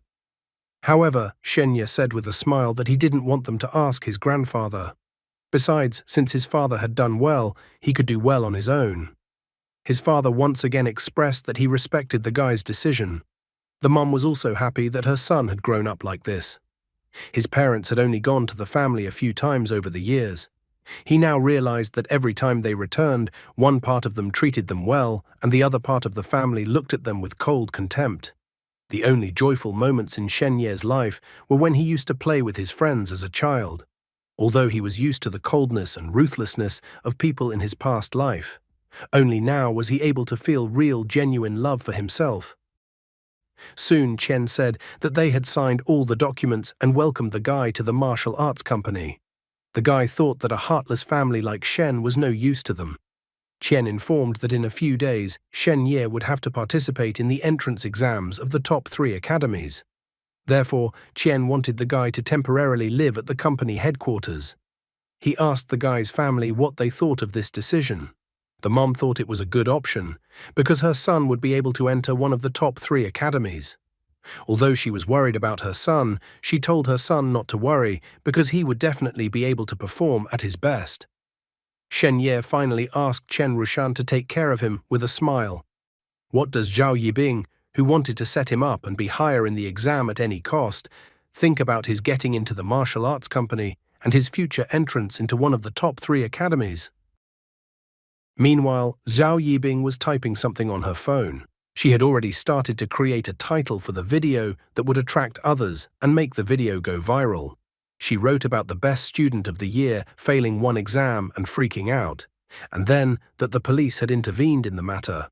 The girl was happy that she managed to upload the video and that the video where the guy beat up other students attracted a lot of attention and criticism. On top of that, she specifically went to the hospital and took pictures of Sun Ming. She was so happy that Shen Ye would soon get what he deserved. She was so happy that finally the guy's reputation would be severely damaged. But now she would be the only one left at the top. She asked that the guy not blame her for this. After all, this was his fate. The girl anticipated that from now on, Shen Ye would not be able to enter high school, would not be able to learn techniques, would not receive armor and weapons, medicines and pills. In addition, now thanks to her endeavors, the guy would not receive an inheritance. She believed that from now on, the guy would be a trash like Sun Ming and the rest, and only she would be the abyss that the others couldn't jump over. At that moment, a notification arrived on her phone. When she opened the notification, she found that the administration of the platform where she had posted had informed her that the content of the video the girl had posted was recognized as defamation. Therefore, the website had already removed her video. In this message, the administration of the platform also advised her to stop spreading rumors. Otherwise, martial arts company reserves the right to hold the girl accountable. Zhao Yibing was outraged. After all, how could this be slander? She didn't understand because no one had any proof that the guy acted in self-defense. She couldn't believe it.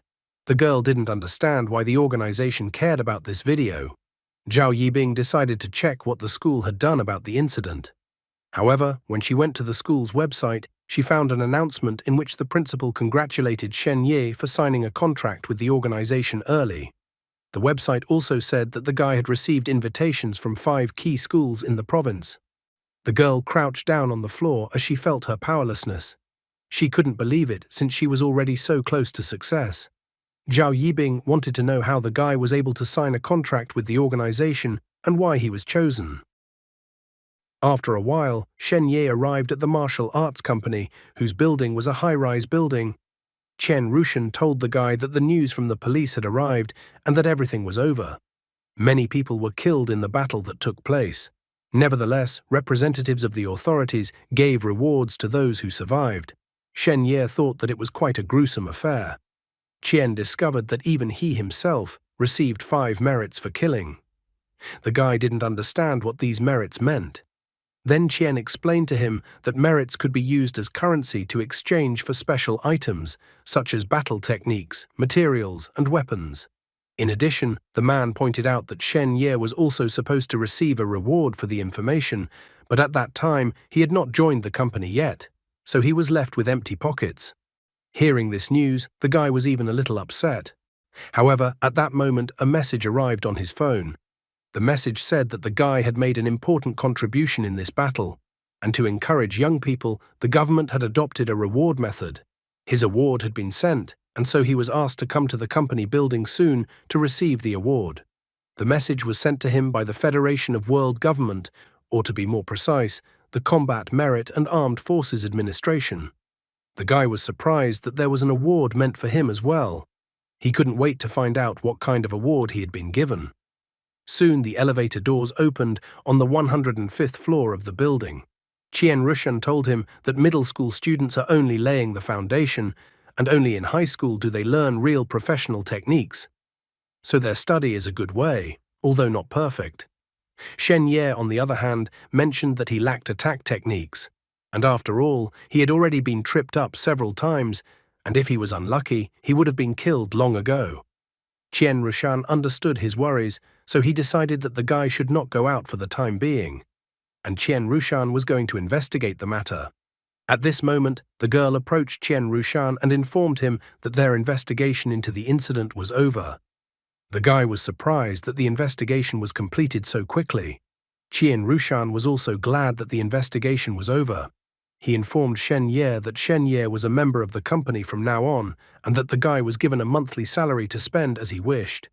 The butler-like man asked the guy to ask him questions if he had any. Qian Rushan also said that when the guy finished his studies, he would bring the guy in and show him the department. For now, he explained that Shen Ye can move around freely and treat this place as his home. Shen Ye politely thanked the man for the guidance and explanation. After a while, the guy went to his room. A girl in the room contacted him through the monitor. The girl immediately said hello to Shen Ye. She also informed him that her name was Xu Mulin. The girl congratulated the guy on joining martial arts company, noting that the guy was awesome.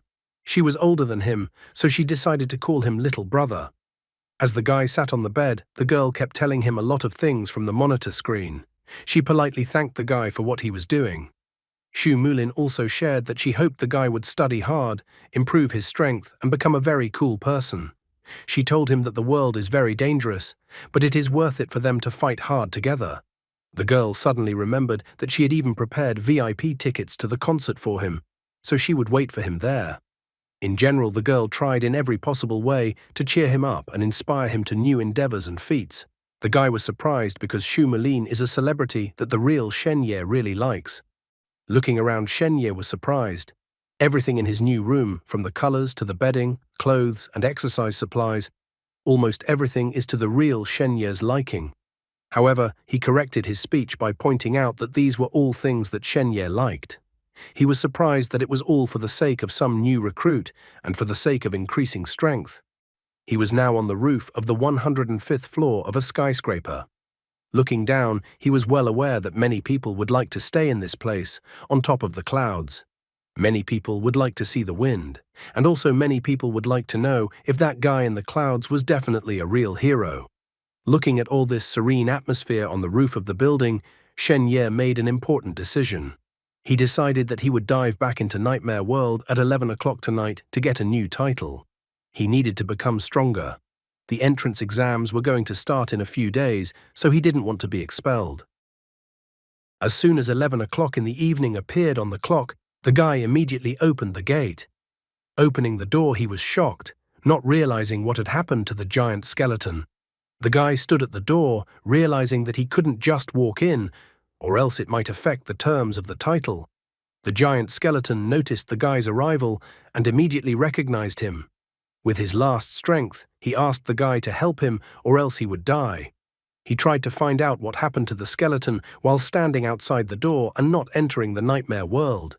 In addition, he noted that he was not a healer. Then the giant skeleton clearly indicated that he needed those pills that Shen Ye had given him earlier. The giant skeleton was still holding out hope that the guy still had those pills. However, Shen Ye admitted that he did not have the pills with him. The giant skeleton realized that it was all over for him. There was no way he expected to die in such a place, thinking it was all absurd. In the end, the guy realized that the skeleton was not a bad partner, so he decided to try to save him after all. He asked the skeleton to hold out a little longer while he thought of a way to save him. From his last strength, the skeleton asked the guy to hurry up. And at this moment, Shen Ye closed the door behind him, as well as the last hope of salvation for the giant skeleton. Fern continued to wait, but it had been 2 hours since the guy had left, so he realized he was definitely done for. At that moment, the door in the nightmare world started to appear again. Opening the door, the guy complained that he was incredibly sweaty, and he also extremely disliked that the door was too small and he couldn't enter with his luggage. The skeleton had already even started cursing at the guy. Shen Ye explained to him that in order to save the skeleton, he had to go broke. He bought a huge fish vat filled with grape sugar and calcium gluconate solution and liquid calcium. The guy was extremely unhappy that he had to spend all his money. He thought that if the skeleton could climb up and lie in the vat of its contents, he could regain his strength. The guy wondered if the skeleton had any ideas on how to realize something like that. The skeleton, on the other hand, didn't know what he should do in this situation. However, that wasn't all. The entire corridor in the nightmare world suddenly began to shake and crumble. The guy couldn't understand what was even happening. Fern, on the other hand, understood everything perfectly, complaining that they were about to rush in here. Shen Ye couldn't understand who he was talking about, and then Fern informed him that it was humans and elves. There was a secret passage in the corridor, and outside was a secret graveyard that the humans and elves were attacking right now. The battle wasn't over yet, but the skeleton was incredibly weak right now. The skeleton threw a spatial ring to the guy, asking him to quickly put the ring on his finger, as the skeleton needed to recover as soon as possible. As soon as the guy put the ring on his finger, the skeleton said something and was literally pulled into the ring. At that moment, there was an explosion, but the guy had just about managed to close the door and then told the gate to close. He was shocked, for if he had hesitated just a little more, he might have been hit by the shockwave, and then he would have been killed. Looking at the ring on his hand, he asked if the skeleton was here. Fern answered in the affirmative. He also said that the spatial ring could not store living beings, but he was not a living being but a spirit. Shen Ye had guessed before that the skeleton still had trumps up its sleeves. The skeleton didn't even think of showing him the ring. The skeleton asked as the guy sent a vat of liquid into the spatial ring. He figured that if he could jump in there, he could soak in the liquid. Shen Ye quickly noticed that Fern was actually not an ordinary skeleton. Starting from the elf village, he had already harbored suspicions about Fern's real identity. In addition, he couldn't fully understand who else could have traveled, accompanied by 3 of his own kind to kill the enemy leader. He admitted that although he didn't like to pry into other people's secrets, much less tell them how to live and what to do, Fern should repay him if he had saved him.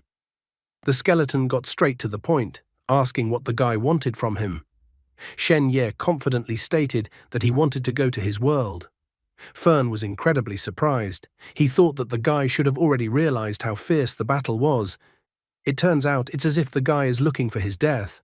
Skeleton admitted that he respected the guy's privacy, but the powerful treasures he could give the guy had almost exhausted their power, so his help to the guy was too limited.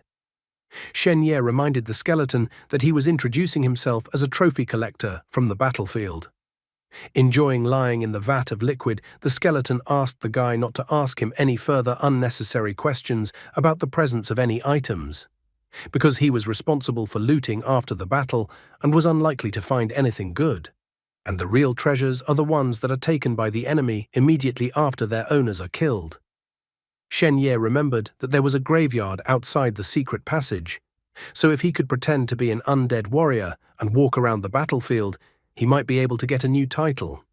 So he asked the skeleton if the skeleton had undead warrior items that would allow him to hide his human energy.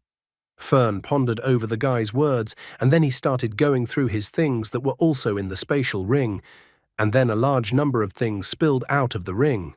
Looking at these things, the guy was not enthusiastic. He began to complain that the skeleton only had broken copper and iron debris, as if the skeleton was picking up trash. However, the skeleton was against this opinion of the guy. He pointed out that these armor scraps were a harsh reminder of the horrors of war. Therefore, the skeleton asked the guy to dig through this so-called trash, as there might be some things that the guy could use. With great difficulty, the guy managed to find at least some armor. Plus, he found a token that said it was for summoning a skeleton horse. The skeleton quickly noticed that the guy was already emitting undead energy. However, he also prepared a mask for the guy, which could be useful for the guy. Shen Ye did not understand what this mask was for. Then the skeleton explained that this mask would help the guy stabilize the top-level deadly energy. He advised the guy to wear the mask with the rest of his equipment, because only then the other undead wouldn't be able to see him. As soon as the guy put the mask on his face, the skeleton quickly noticed that the guy now looked like a real undead warrior. He even pointed out that if the guy uses a token, he might be able to summon a skeleton horse. Thinking about it, Shen Ye even made a joke to himself. After all, he would get on the skeleton horse and pretend to be an undead warrior, and if danger arose, he would run away. He even thought about the fact that now anyone who saw him could call him Ghost Rider. After completing all his preparations, the guy summoned the gate. The skeleton asked the guy to try not to really die.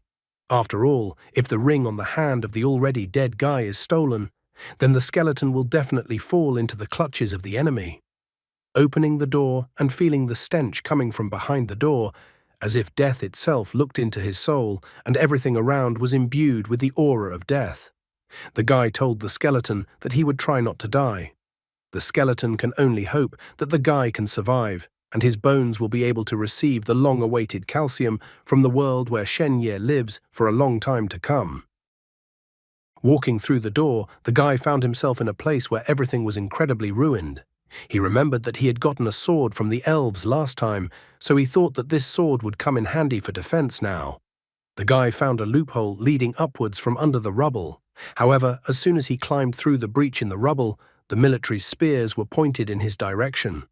The guy was surprised, for there were many people in front of him. He didn't expect to see so many people here, as he thought this was an undead camp. Shen Ye had no way of knowing that the undead would lose to humans so quickly. He immediately decided to take off the mask that helped him hide his humanity and shouted that he was also human and that they were on the same side. The guy tried to convince them of this. However, he failed to convince them, and the man with one eye didn't listen to him and immediately tried to chop down the undead that was plotting against them. Shen Ye managed to take out his blade and block the man's attack. The man was amazed as he recognized the blade in the guy's hands and that it was Nightshade. The guy was even surprised to hear the man talk about Nightshade. Nightshade is a special blade belonging to humans. White rank. Feature sharpness. One of the types of short blades for piercing enemies, it was titled Silent Sanctity. Silent Sanctity, only a human scout whose soul has never been tainted by the undead can wield the Nightshade blade. If one wields this blade, one gains a special privilege that makes one gain the favor of those around them. After that, the man extended his hand to Shen Ye to help him up. He stated that only a person with a pure soul could wield the Nightshade, so the man realized that the guy was also human. He told the others to continue exploring the undead remains. The man was the captain. The captain inquired if the guy needed help. The guy was surprised by the hand gesture the man showed him. Such a gesture meant, "I love you," which surprised the guy. He couldn't understand why everyone in this world was so gullible. He noticed, however, that despite the gesture, the captain kept his eyes on the mask in his hands. So he concluded that he might have misinterpreted the captain's gesture and that the gesture actually had some other meaning.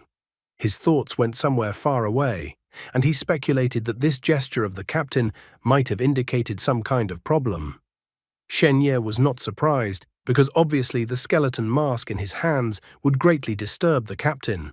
He even noticed again that the skeleton had set him up this time too, so he threatened to deal with the skeleton later. There was no choice, so he showed the same gesture that the captain had shown him earlier. He stated to the captain that he was in quite a predicament, so he would not refuse the captain's help. The captain's face was covered in cold sweat as he stated that he would give the guy a combat bag. Shen Ye was glad that he was able to make contact. He thanked the man, promising that he would repay his help next time. The captain informed him that his name was Roman.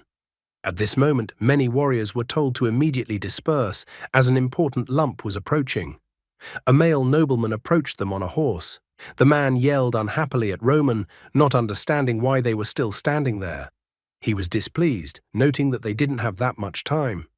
Roman informed him that he had met a fellow outside the tomb on the way. He spoke as if to imply that the guy was a spy. The nobleman stated that since the guy appeared from the tomb, he was definitely a servant of the undead. so he ordered the guy to be captured. Roman tried to stop the man, noting that the guy was holding Nightshade. However, the nobleman told him to shut up. He stated that he knew that those who were able to use Nightshade could also be servants of the undead. Therefore, he wanted to understand what the guy's mission was. Hopefully, he wouldn't test him the same way one aristocrat tested Griffith. Shen Ye was extremely dissatisfied with the man's remarks. He inquired who the man was and why he was asking about his mission. The old man was even amused by the guy's tone. He claimed to be the lord of the Southern Legion Palace. Therefore, he was amused that some guy in front of him dared to ask his name.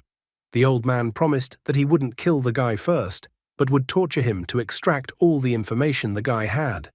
Shen Ye did not hold back, declaring that the man in front of him was a real pervert, and that he would definitely memorize the man.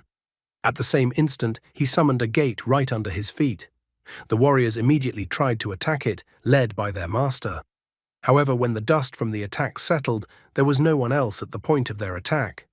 The old man was surprised, not understanding where the guy had gone and whether the guy had just vaporized. But one of the warriors thought that there must be some secret passage in this place. Roman admitted that he had heard that some mercenaries were also involved in this war.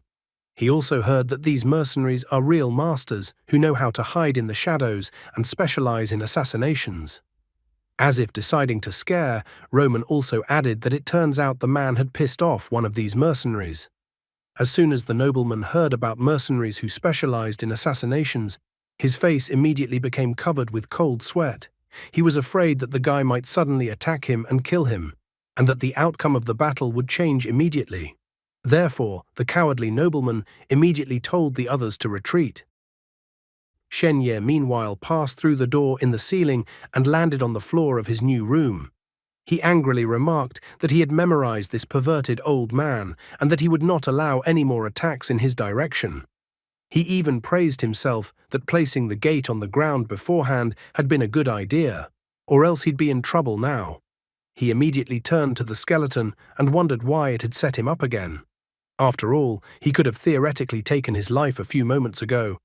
But the skeleton asked him not to blame him, because he couldn't have known that people had already reached these lands. The skeleton thought that everything had ended quite well. As soon as the skeleton said this, a notification appeared in front of the guy. The system informed him that the guy had been given a new title. He had been given the title, One of Us, Green Quality. The system informed why it had rated him that way. Being human, he was getting a quality rating of at least white.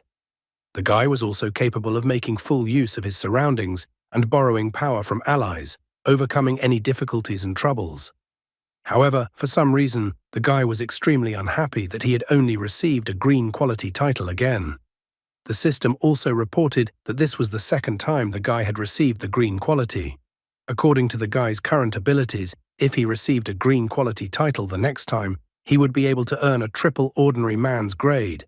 Using such a skill would lead to hidden abilities and new paths to pass through. The system clarified that the guy only has one opportunity to obtain a hidden ability, so the guy should proceed with extreme caution. Shen Ye began to ponder over the words of the system. After all, it turns out that if it was the same title quality 3 times, he would get a new skill. It turns out that he needs to obtain the green quality title one more time. But if he fails this test, he will lose the chance to unlock the hidden skill. Looking at the battle bag he received, the guy couldn't figure out how he could obtain the same quality title again. Based on the description, in a critical situation, he would need to borrow strength from the surroundings. Shen Ye began to recall the events that had happened before, trying to analyze the situation. He thought about how he had managed to obtain such a title last time.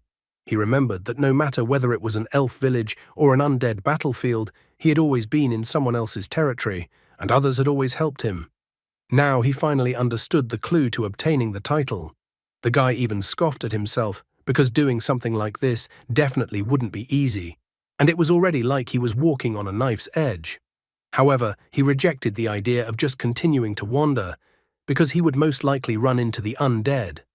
Therefore, he decided to give up on the hidden technique, preferring his life. At that moment, he heard someone ringing his doorbell. After that, he was informed that someone had come to see him. He was informed that a girl who introduced herself as Luo Feichuan's relative had come to see him. The company had confirmed the girl's identity, so now they were asking the guy if he was willing to talk to her. Shen Ye was greatly surprised that Luo Feichuan's relative came to see him.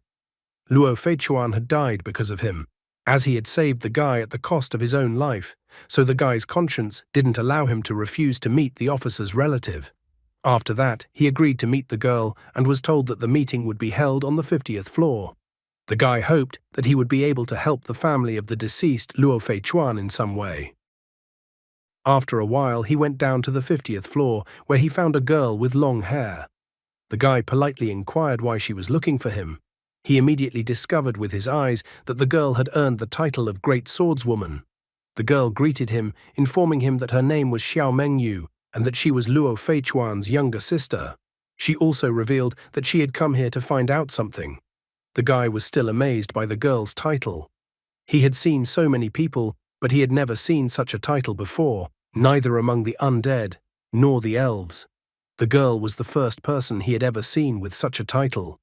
The guy remembered that Qian Rushan seemed to have talked about her when talking to someone on the phone. The girl reported with coldness in her voice that her brother had tracked down the assassin who had been stalking the guy, and that when they clashed in a fight, the brother's weapon malfunctioned, leading to his death. She said she had already found the people involved in the breakdown of her brother's weapon, and also that these people turned out to be his co-workers. The girl clarified that their motive was jealousy of her brother's achievements. She then coldly confessed that she had killed all those who had contributed to her brother's death. The guy was amazed at such a lightning-fast reaction of the girl in front of him. Shen Ye remembered that Qian Rushan had said that the traitors would be extremely hard to deal with. The girl had agreed with his words, but still reported that she had eliminated them. The guy was surprised. Did the girl really kill the other two involved as well? The girl admitted that he was thinking right. Shen Ye gradually calmed down, fully realizing that the great swordswoman in front of him. Xiao Mengyu admitted with a note of sadness in her voice that her brother was a man of limited talent, so she hoped that after graduation he would find a good job, then find a wife and become a lineage continuer. Initially, everything went according to her plan because she wanted her brother to be safe. The guy didn't understand what she was talking about at all because he thought Luo Feichuan was a genius. Eventually, however, her brother was dastardly murdered, tied up and hidden in a closet. Xiao Mengyu, as if seeking approval for her actions, wondered why the guy was silent. She thought that if others dared to bully her brother like that, why couldn't she take revenge on them? The guy's face covered with cold sweat as he admitted that he thought that maybe the girl would be arrested for such an act. Now the girl understood the guy's thoughts better. She knew that although the guy carried the surname Shen, he had never lived in an aristocratic family, so he didn't understand her actions. Xiao Mengyu admitted that no matter how ordinary her brother was, he was still a member of an aristocratic family, but he died a miserable death by some assassin. She explained that she had spoken on behalf of the Luo family, wanting justice, so she was well aware that no one would rebuke her or say anything to her. The girl even said that her mother's surname was Xiao, and she took her mother's surname. The guy understandably asked the girl to continue. Xiao Mengyu questioned the assassin, but as it turned out, the assassin didn't even know that he had killed a Luo family member and didn't know who the customer was. Now all the suspects were dead, and the trail ended at this place. Finally, the girl moved from the backstory to the current situation. She said that she came to the guy to ask him if he had any clues as to who wanted to kill him. The girl wanted to know the suspects. Any guesses? She even stated that the guy could give her a few names and she would deal with the rest on her own. However, Shen Ye had to disappoint her as he did not have any leads. He thought she had probably had enough revenge for her brother already, but it wasn't enough for the girl. Pulling her sword out of its sheath, she promised that she would find the customer who wanted to kill the guy. They had despicably killed her brother, so she wasn't going to stop there, but was going to eliminate not only the assassins, but also the customers. After that, she swung her sword and revealed the night sky as if cutting through the clouds. The girl said that only after her revenge could her brother rest in peace. Looking up at the sky, the guy was amazed. He couldn't fully understand what she had just done and how she had managed to cut the sky in half. After all, he didn't even see her draw her sword. Xiao Mengyu advised him to think hard, hoping that the guy had just missed some minor details. She reminded him that the guy was from the Shen family, so he could possibly have conflicts with other members of aristocratic families. The girl practically begged not to give up on the guy's investigation, because even if the enemy was strong or his influence was great, the guy could always turn to her for help. With sadness, Shen Ye admitted that his family didn't maintain a bond with the Shen family, so he doesn't have any ties with other clans. However, he admitted that he heard strange sounds in the hospital, so maybe someone was eavesdropping on him. The girl directly lit up, hoping to find some witnesses to what was going on. She was going to get on the case. Turning around and heading for the exit, the girl thanked the guy for any leads. The guy wished her a happy journey. At the same instant, Chen Rushan appeared behind the guy, who looked up at the sky and noted what a terrifying blade the girl possessed. He also said that when the girl arrived, he asked her if she was going to attack the guy. Chen was afraid that the girl might have taken revenge on the guy for Luo Feichuan's death, but he was glad that his fears were not confirmed and everything went well. Chen Rushan shared that Xiao Mengyu was the most outstanding heiress of the Luo family generation, and that even among the great clans, she was an outstanding person. Shen Ye was more interested in her age, so he asked if she was studying or already working. Chen pointed out that the girl was the same age as the guy, and that she was also entering high school this year. The man tried to cheer the guy up. He asked the guy not to worry about what happened, pointing out that kids from powerful families usually have a lot of secrets. They receive special training from an early age, so their strength often surpasses that of their peers. He also added that if Shen Ye had been raised in the Shen family since childhood, he would not be much weaker than Xiao Mengyu. However, the guy wasn't worried about it at all. Trying to cover his mouth with his hand, he yawned. The guy reported that he was actually thrilled because the girl was on his side, and that once he managed to find the customer, the girl would be able to help him.